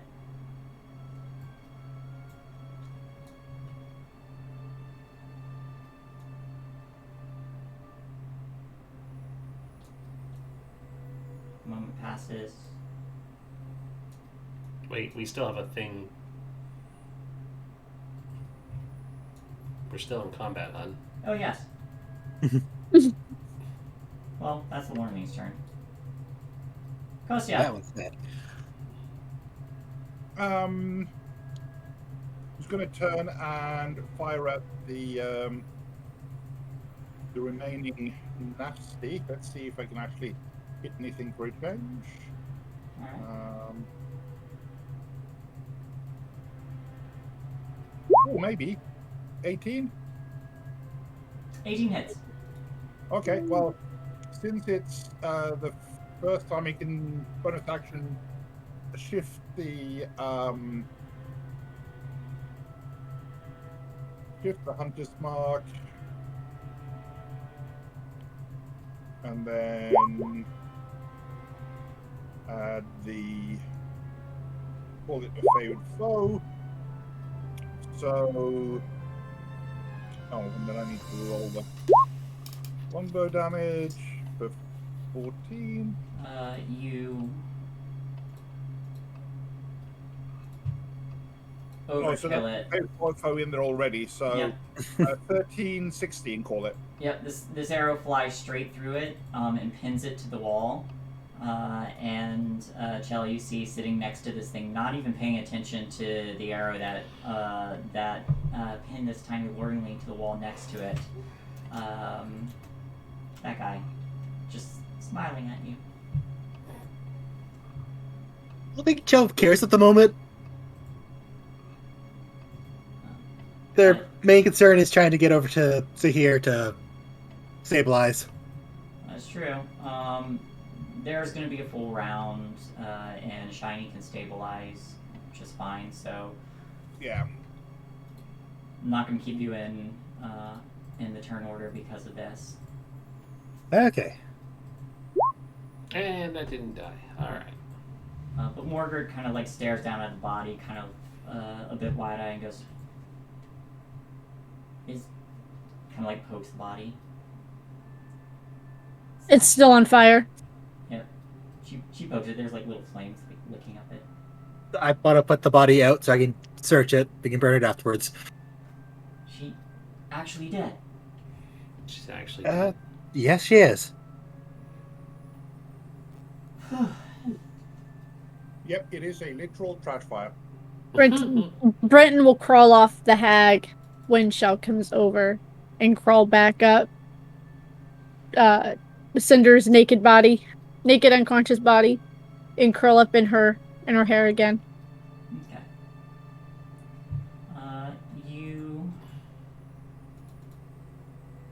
You don't find much on Bavlorna herself. You do find a key, very similar to the same key that you used to unlock the upstairs attic, the storeroom.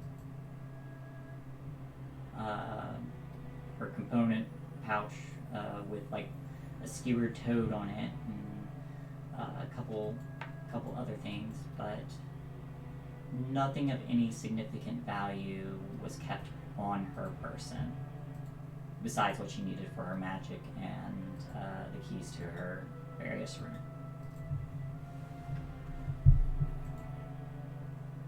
Okay, that's good. Well, that's one down. Yeah, I say we should rest up in the attic in the locked room before we go visit the frogs, because I have an idea. Absolutely. Isn't Zashir and Cinder still unconscious? Yeah. Nobody healed us.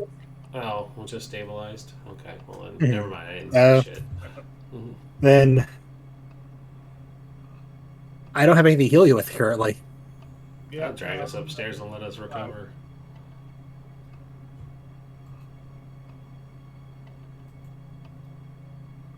Okay, I got a quick question for you. Yeah. Does Chell know that Lenorva got the Lornling's memories when she ate them?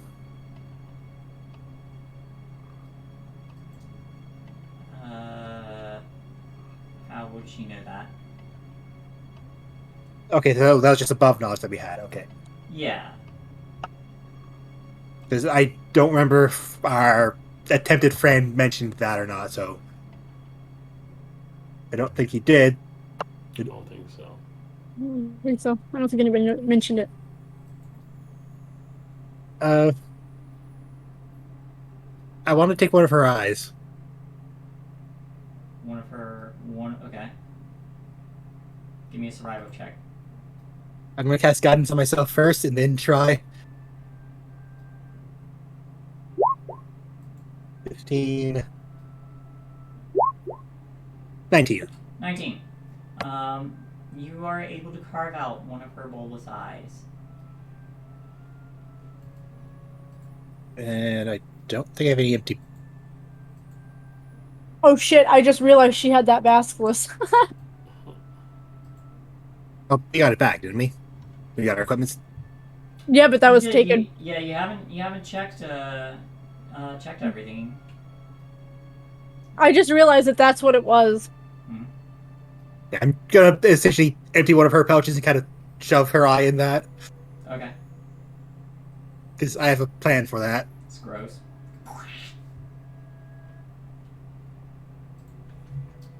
You get the uneasy feeling that it stares back. What we want, stop staring. It can't stop staring. It has no lids now.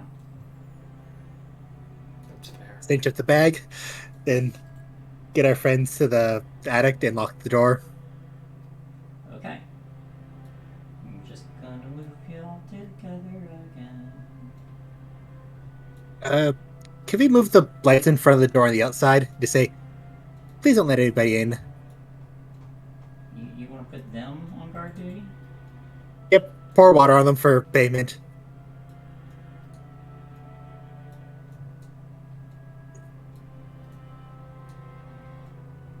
Alright.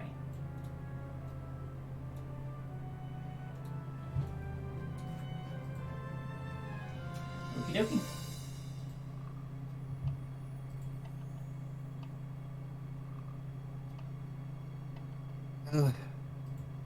I'm pretty tapped, but I think we should still have a guard just in case.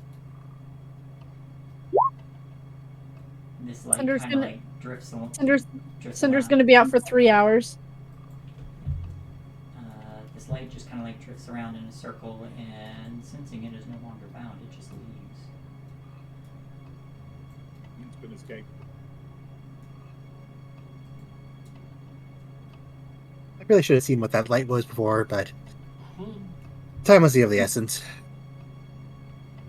Probably just the other two hags keeping an eye on what's going on. Or a spirit that was bound and trapped and... Oh. That could have been very good for us. Maybe it was something that was holding Savilna captive.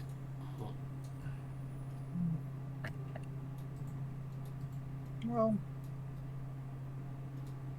I'm sure we'll get our just rewards. I do plan to take much rewards from these people.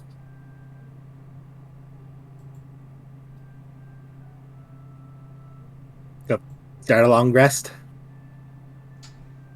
It is okay. So you're gonna take if you're gonna take a long rest, you may do so. You will have to take a few extra hours for those who are unconscious. If you want them to get a long rest as well. Yes, please. All right. I'm locking us in the room. All right. So about 11 hours go by. You just hole up in here.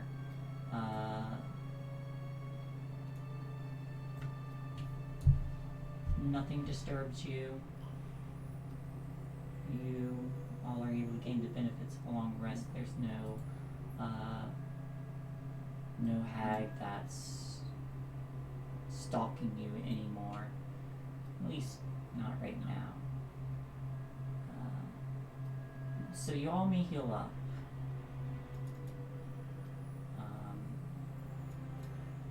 Put on our room. Sashir, when you wake up, you do still taste, there's still a foul taste in your mouth. Wow. Yeah. Swamp water or something. Sure, it tastes like that. I just realized something. She technically owed us one favor. Yeah. Because she did retrieve the book from us. And that was part of the deal. But you didn't give it to her, she took it. It was retrieved from us. It's all in the wording. She said, "Give me my book." It's true. We Damn didn't give her the book because she didn't complete her word in fixing me until after the fact. So, on a technicality, she is very much a liar. So she didn't. Yeah. She's dead now. It doesn't matter. Yeah. Does anybody else? One taste down. that? 2 to go. Yep, No, just me. I'm the only one to taste that. I guess so. I think it's the head Cinder brushes her finger against her tongue.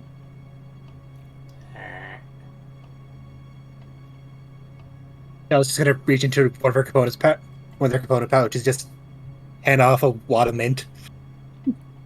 Thanks. In Make up with the taste. I mean, it helps for sure. Still, just everything is gross. You taste minty swamp water. It tastes minty Where- swamp water. what did she do with your tongue after, you know? You don't believe that this, and she pulls out the horse tongue, isn't No, my tongue? what did she do with your tongue is You what don't I'm believe asking. that this is my tongue? No. No, I it don't. It isn't. She put it in a horse. In a rocking horse monstrosity.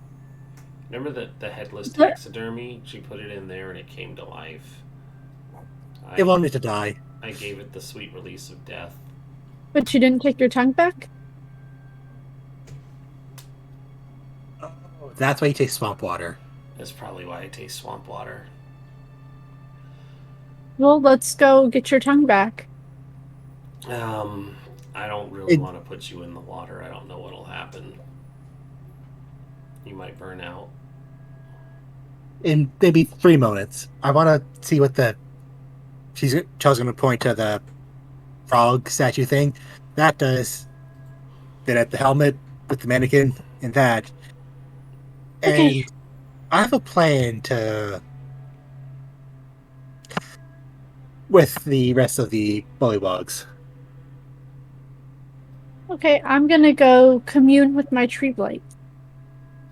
She's not really gonna commune with her tree blights. She's gonna commune with her patron, but Okay. I don't know the difference. yeah. So she might have more luck with the helmet. I found that mannequin to be a bit grabby. Oh, yeah, I'll go take a look at it. Hey, remember the last time you tried to take a hat off of a thing? Well, I mean, yeah, but it didn't kill Constantine, so... Okay. I'd like to cast Ritual Identify on the frog, then the helmet itself. On which things? On the frog statue, and then the helmet.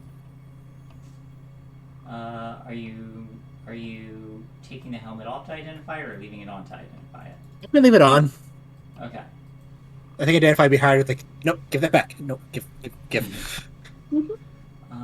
So the helmet is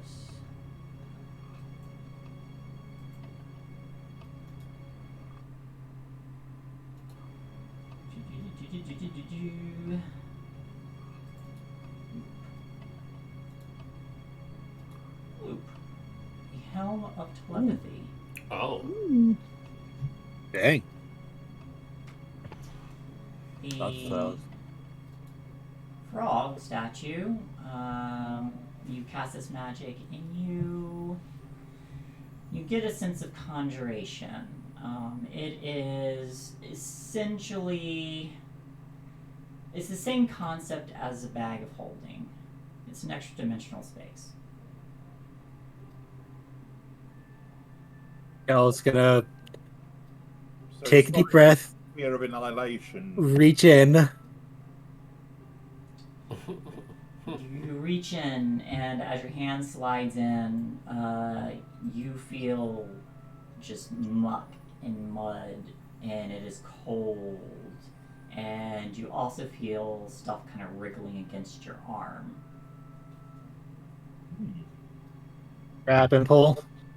What do you think of? What are you trying to withdraw? An item of some value. Or is that too vague? Too vague.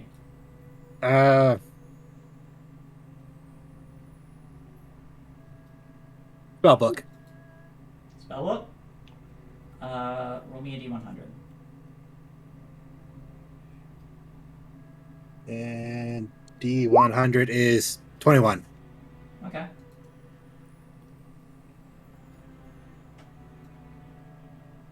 Let's see.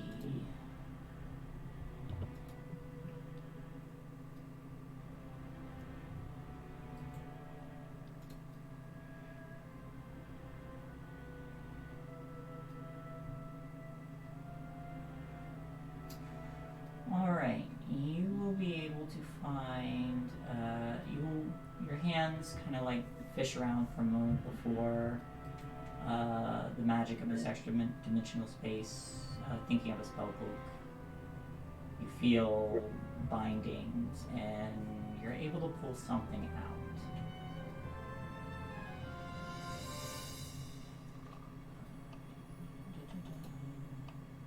But you now have a spell book in hand.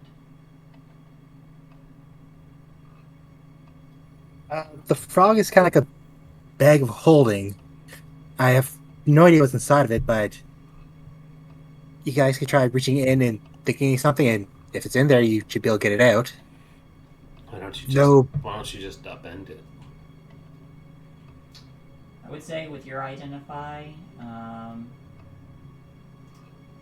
way this thing is constructed, it's a statue, so you can't turn it inside out. And oh, he made it sound like a bag of holding. Yeah, well, it works the same way, except it's a solid object and not a bag, and you can't flip it inside out.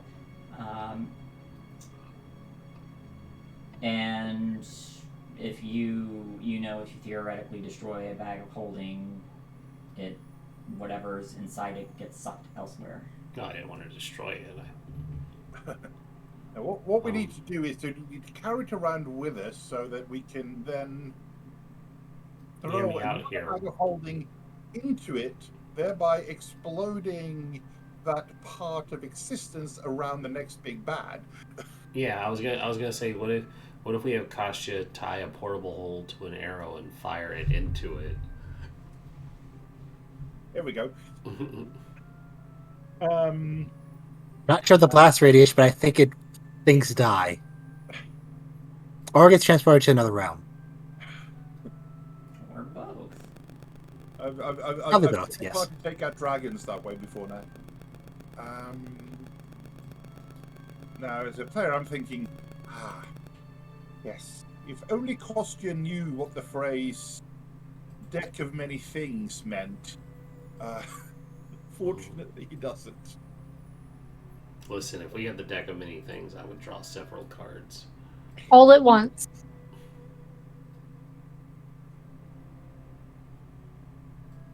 But no, Kostya is willing to go up and go, I think there is a magical bow in here somewhere. Roll me a D100. 1D100.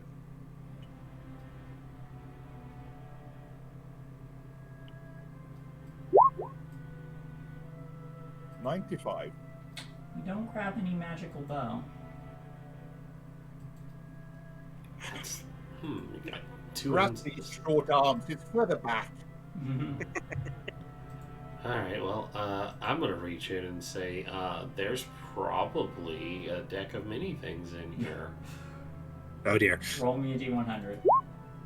51. You do not grab the deck of many things. Dang. Your turn, Dido. I'm not in there. I am communing. Alright. Well, fine. You don't get to join in the fun. Yeah, sorry. I don't get to stick my hand in the mysterious hole and pull stuff out. Yeah, Vansel reaches in and he's like, I bet there's wine. He finds wine. God bless him. Well, he finds good wine, too. He grins, pops it immediately, and takes a swig as he walks out. I wonder if there's healing potions in there.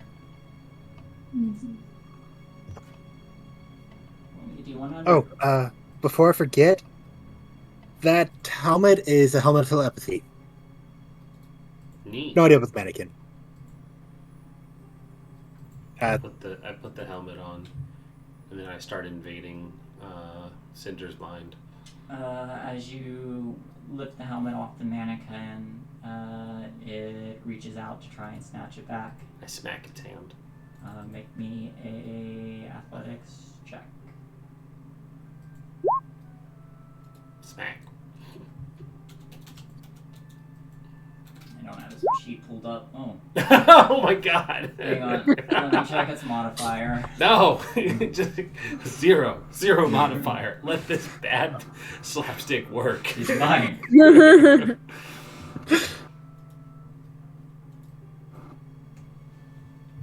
It's a +2.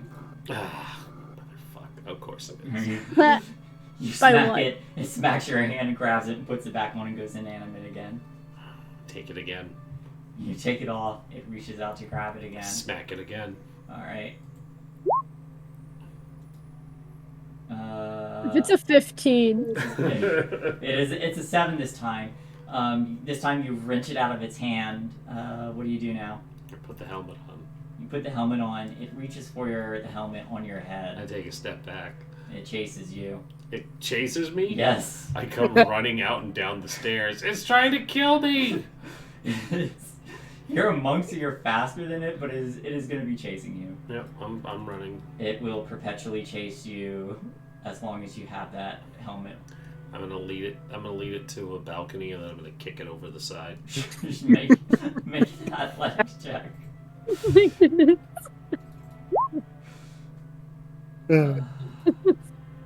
I love this. Right. It rolls a 14. It chases you around the house, and you lead it to a balcony, and as it chases and reaches for you,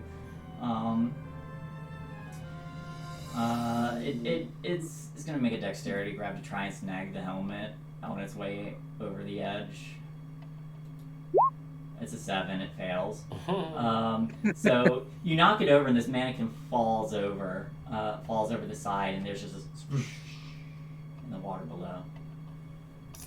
That's right. This is where I dump all my problems, in the swamp.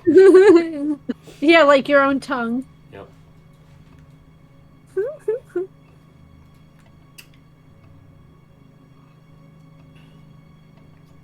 Alright then, I head back inside. You head back inside. You currently have this helmet and a new enemy. I start invading Cinder's mind. Do you have to attune to it? Probably. Requires attunement, yeah. Yep. Oh, well then, I wear it for an hour and look fancy while doing it. Alright.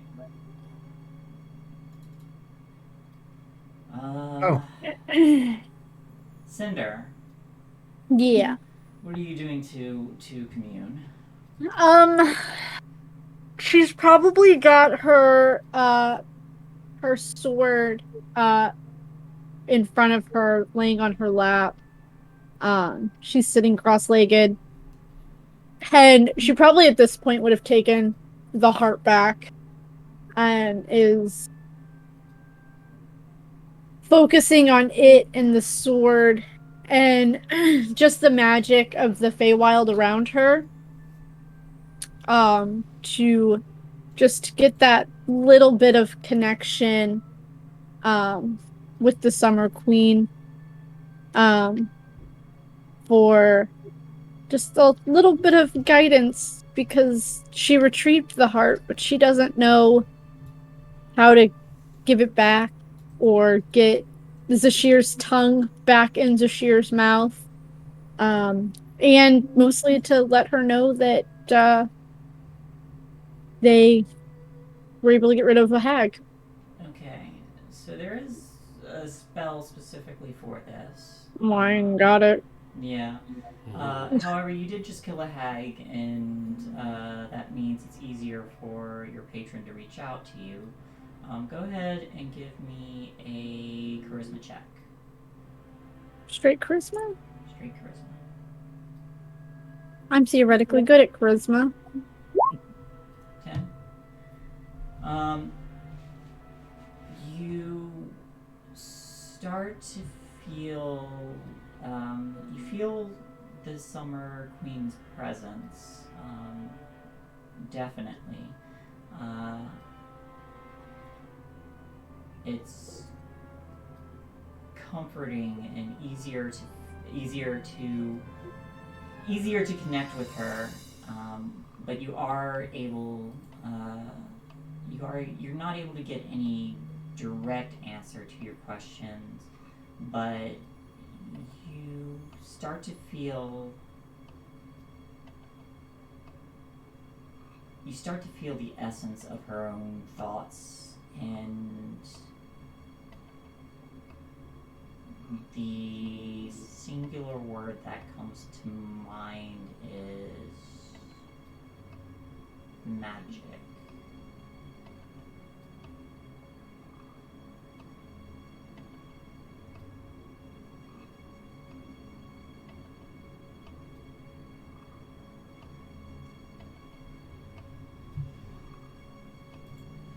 I think since it was really short and she wasn't really able to make a connection, she would kind of come out of it as the shear's running around with this what is it, this statue? It's a mannequin. Mannequin chasing them. Looks at Shell and Constantine. We can all use a little crazy. I'm gonna go down and I'm gonna get Zashir's tongue. Sure. Take off. Oh, okay. I could tell you about the statue later. What? Well, there's a statue that's like a bag of holding. Do you want to try to get something from it before you go for Zashir's tongue?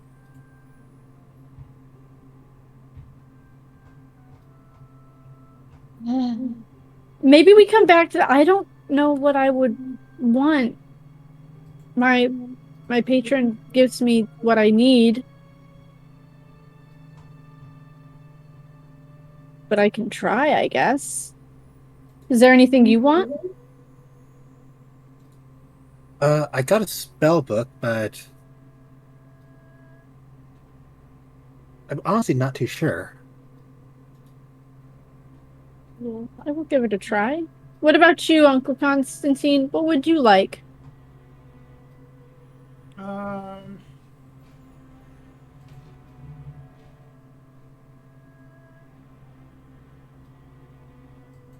What we've seen.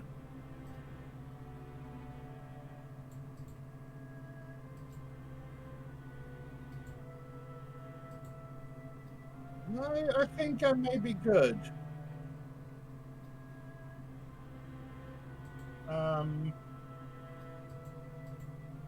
There's nothing that sort of. I'll trade my pick, as it were.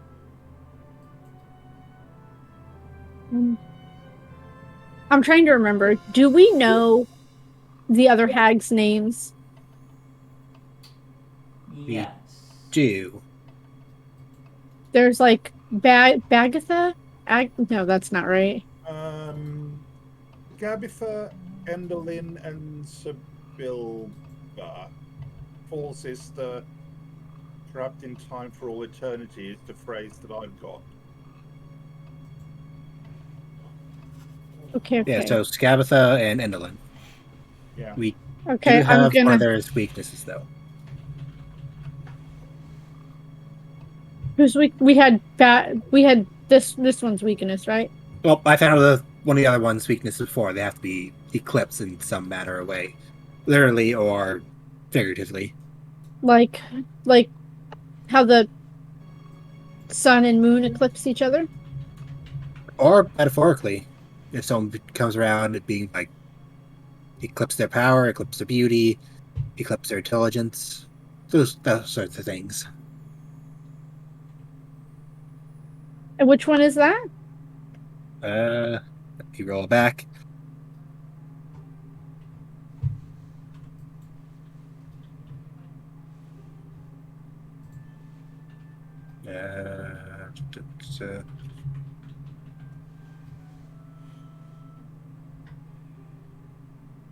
Edelyn Moongray, secret.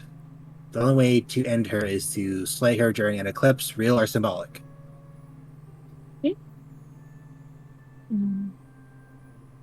What was the other one's name? I forgot it already. Scabatha. Okay, I'm gonna go up to this frog. And I'm gonna think... I'm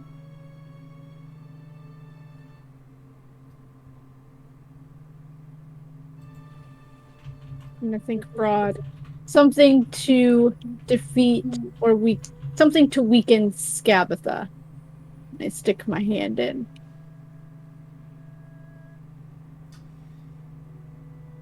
What kind of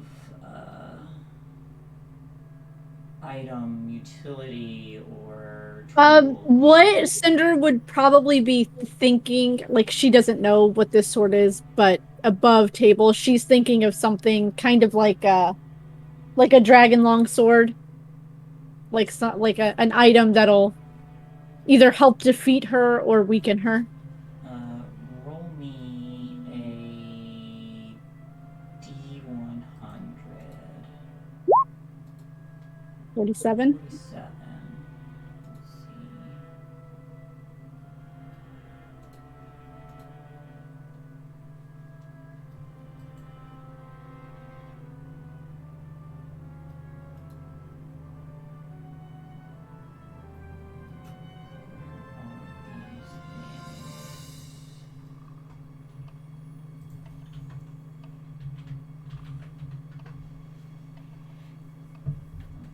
Doesn't show me.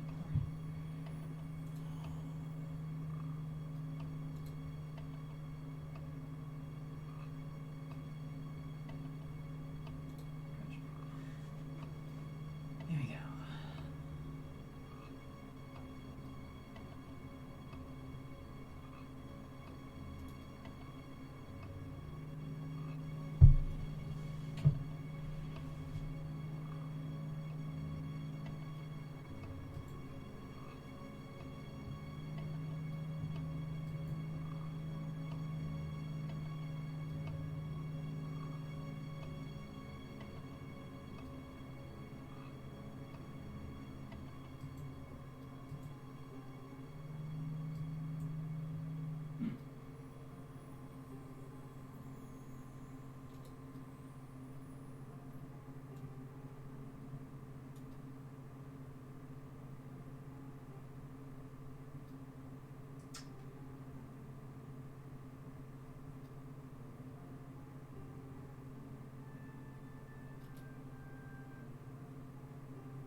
Doesn't really ever tell me what specifically is in here, but I have like a list of items I can choose from.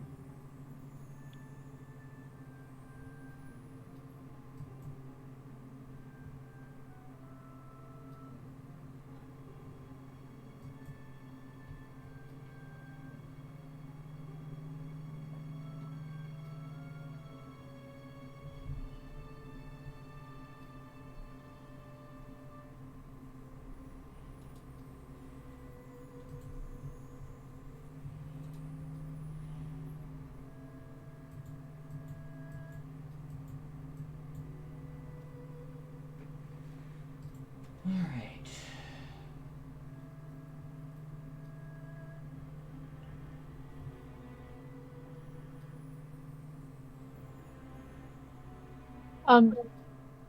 Hey guys, this is taking a little while. How long do I have to keep my hand in here for? Yeah, I'm As long sorry. as you need. Okay. Yeah. Hey, Constantine, didn't you say you lost something? Like a Uh, wolf? Or a dog? to that end, how about Arrow of Slaying Bracket Hags? That would be quite useful.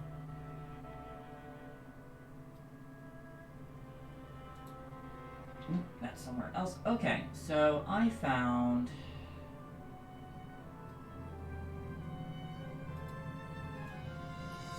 two things that are here.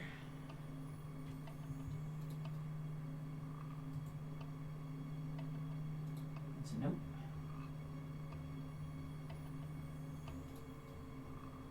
There is, as you think of something to help feet down. Your fingers close around something, and it is icy, even colder than the mud that's there. And as you draw it out of the mud, you see a blue hilt to a weapon. I think I found something, but it doesn't feel like an arrow. I pull it out. When you pull it out, you see a short sword that is just this. That is just cold to the touch. The blade kind of glimmering. It's a cold one. I don't know what it is, but it's cold. It's pretty, give me 10 minutes, I can tell you. Actually, roll me a... because it can say it can be any. Roll me a...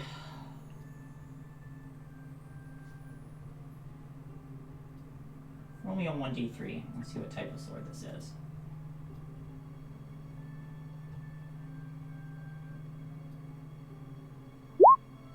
One. It's a short sword.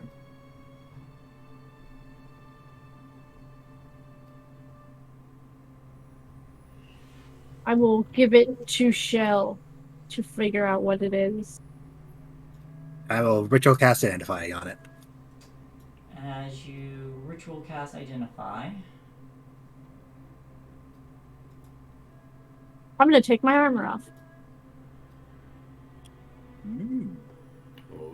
Oh, that is pretty. That is very pretty. Damn. That's what she was using in the freezer. Ooh, well, I already have resistance to fire damage. Frostbrand. When you hit with an attack using this magic sword, the target takes an extra 1d6 cold damage. In addition to when you hold the sword, you have resistance to fire damage. In freezing temperatures, the blade sheds bright light in a 10-foot radius and dim light for additional 10 feet. When you draw this weapon, you can extinguish all non-magical flames within 30 feet of you. You just slaughter swarms of animated coal. Oh, you monster. Damn. No, this property can be used no more than once per hour. Animated coals are magical. That doesn't work on them. Where are the trees still burning? I mean, we're not going to put it out, but it's curious. I wonder. Sashir might like pass this. it along.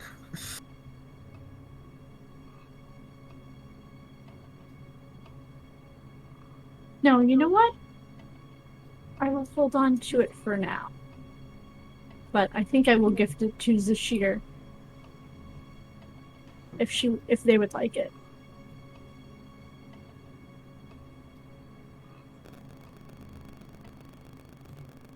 This is very pretty.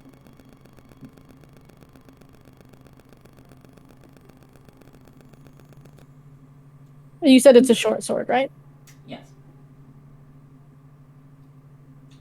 I will say, Chow, when you were searching the hag as well, you did find a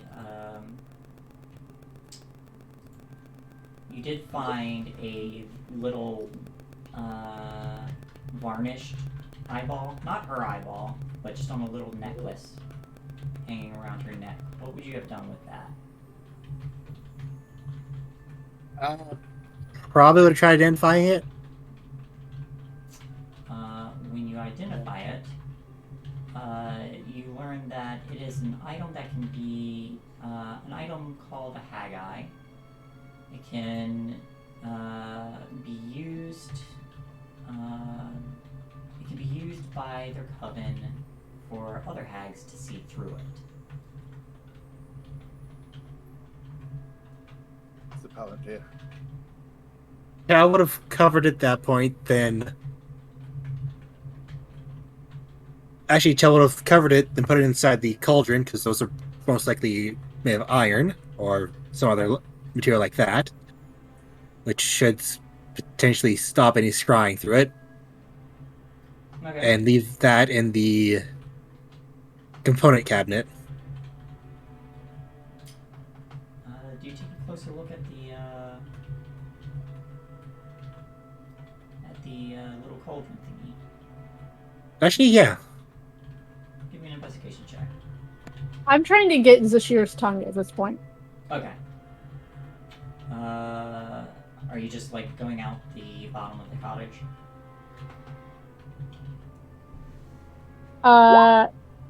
Yeah, considering I don't know what they did with the horse. You could ask them too. Hey, Zashir, what did you do with that horse? And kicked it into the water.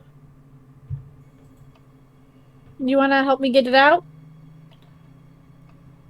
I mean, I was hoping it was dead. Yeah, but maybe if we can get the tongue out of its mouth, you'll stop tasting the swamp water. That might help, yeah. Okay.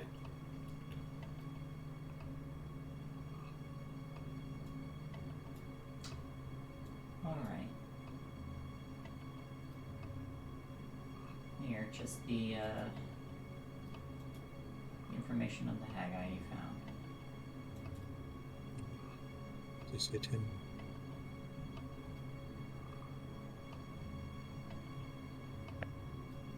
Oh.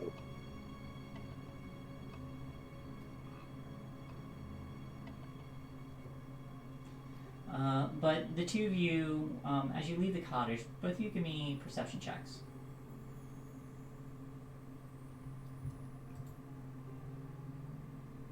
Nope. 4. 13. 13. Sashir, you see the silhouette of something in the fog crawling out of the water. You can't quite make it out, but as it does, the foul taste doesn't leave your mouth, but it does fade a bit. And as this figure moves, you see like these long kind of multiple legs shifting, and it also looks that there's a figure on its back. Oh. What the hell is that? What? That's something coming out of the water. Enjoy see it now that they've pointed it out. Yep, you see the silhouette of this thing.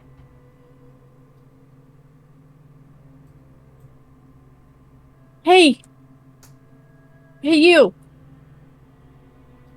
Coming out of the water. Yeah, it's a little bit of a ways off, but it starts to pace along the edge of the bank and pauses. You can't tell if it's looking in your direction or not, but it's there. I'll try to get closer. You would have to either swim or use one of the Well, I took my armor off, so I should be able to swim. Okay. You hop in. I'm a boy again! Yeah. You hop in and immediately change gender. As you start to swim closer and the fog kind of parts, you get a better look at this thing. It is a horrific nightmare. Just a thing that is stitched together. You see one eye is stitched closed. The other is just a cold, dead horse eye on a horse head, which you have seen this horse head before, but its mouth is cut all the way towards the back of the cheekbones. Stitched onto the sides of what was once this armature are 8 clawed basilisk legs. And just like a makeshift hide various animal parts patched in to fill in the spaces on the rest of this scaly hide, and on its back is a mannequin, and they are both staring directly at you. What did that woman do to you? A lot of really awful things.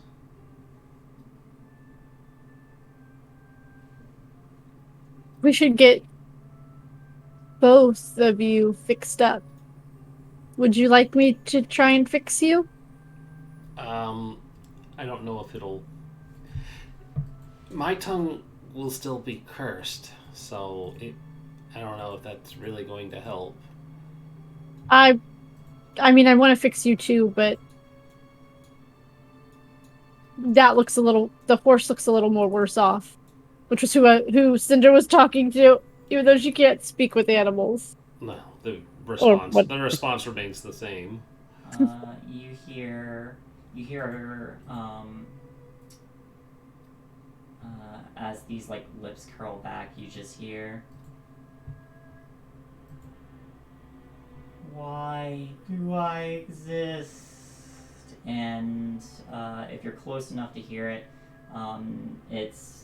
its jaws kind of like open up unnaturally, and you see the tongue of whatever this cursed miserable thing is extend and whip around, and it lashes out, and you're far enough off. Are you far enough off the bank? How close did you get to it? I was getting close enough to be able to talk to it. All right. It is going to make an attack towards you. Okay. Also.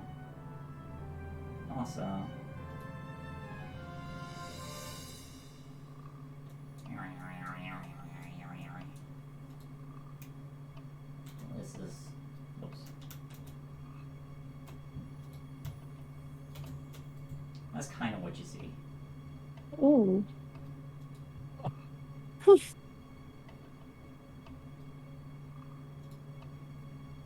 Alright. 17 to hit. Yep. 17 hits. Oh, I didn't roll my... Hold on.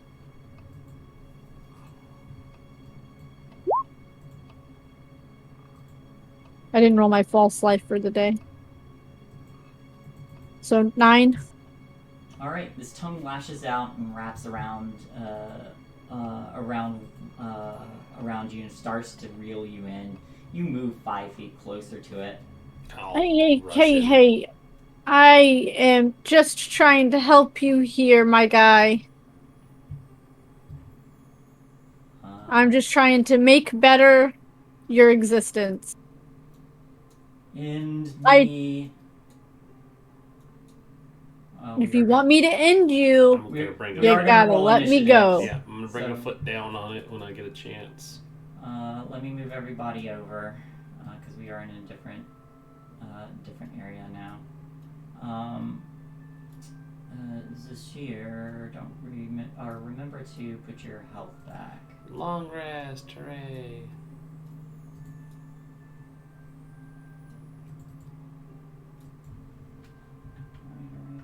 Alright.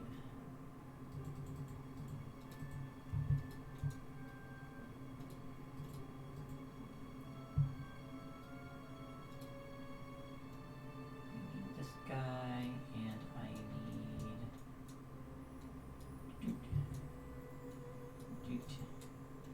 need this horrible monstrosity.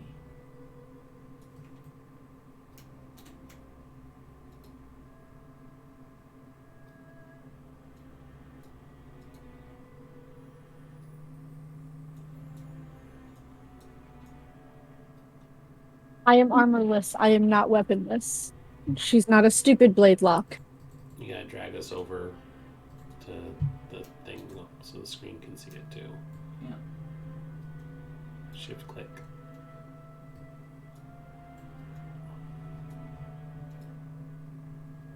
Alright, I'm missing Paunch. Where's Paunch?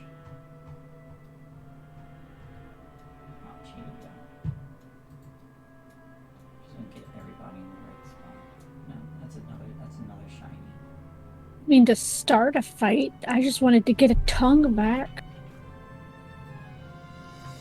Whoa. Yeah, I had to move us. I think Chelsea will be over at the cottage, though, because there's one more thing they want to check out, but Cinder is shared off doing other things. Yep.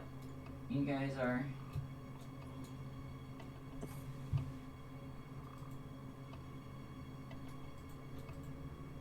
I think that's gonna be the thing. We go into fights with Cinder just not wearing armor. Mm-hmm. Apparently, you're new to Paladin. I guess I need to change my Eldritch Invocation to Mage Armor instead of False Life. Alright, so you two...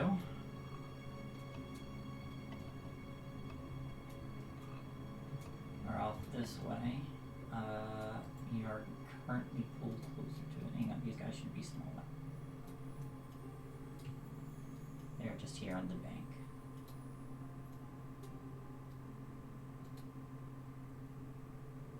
Alright. So I feel like this is a good place to call it as this thing lashes out. I'm grappled, right? You are currently grappled, yes.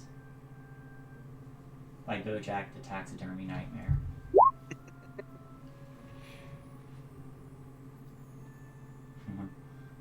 Alright. But I think this is a good place to stop. Thank you, everybody. I hope everyone enjoyed this. Hey, you all managed to kill one of the hags. Yay. Ooh. We did naked too, so even more impressive. Yeah. It was... You all got really, really lucky with that natural one on her, and then managing to pull off a clever surprise round. Reese, it's a good spell. Dunk, dunk, dunk, dunk, dunk, dunk, dunk. But, I just wish to see her manage to knock her up the stairs to go back down. That would have been awesome. It would have. But we'll return next week, where you all face a cursed entity left behind. I'll get you the spell list to that spell book before you leave Dugler, but yeah, that's it for tonight. Yay. Yay, amazing. That was Great game, fun. everybody. Is the Shear's gonna get a new sword? I'm gonna get hag spells. Hag spells. Or I might keep it because I know I get my Pact to the Blade in a level, and I don't know what that does. Make you bamf your sword to you. Well, no, I know Critical Role does a lot of homebrew stuff, but freaking Ford's lock combined some of his swords. I was like, I don't know if that's a thing that actually is written, or if that's just a thing they did. Yeah, you can choose. You can choose to make a weapon your packed weapon by meditating with it. I don't know if it changes the type of weapon or not, but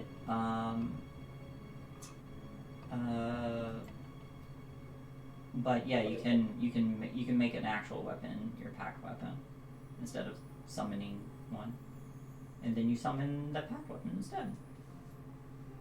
Yeah, I've never played a Pact to the Blade, so this will be interesting. Yeah.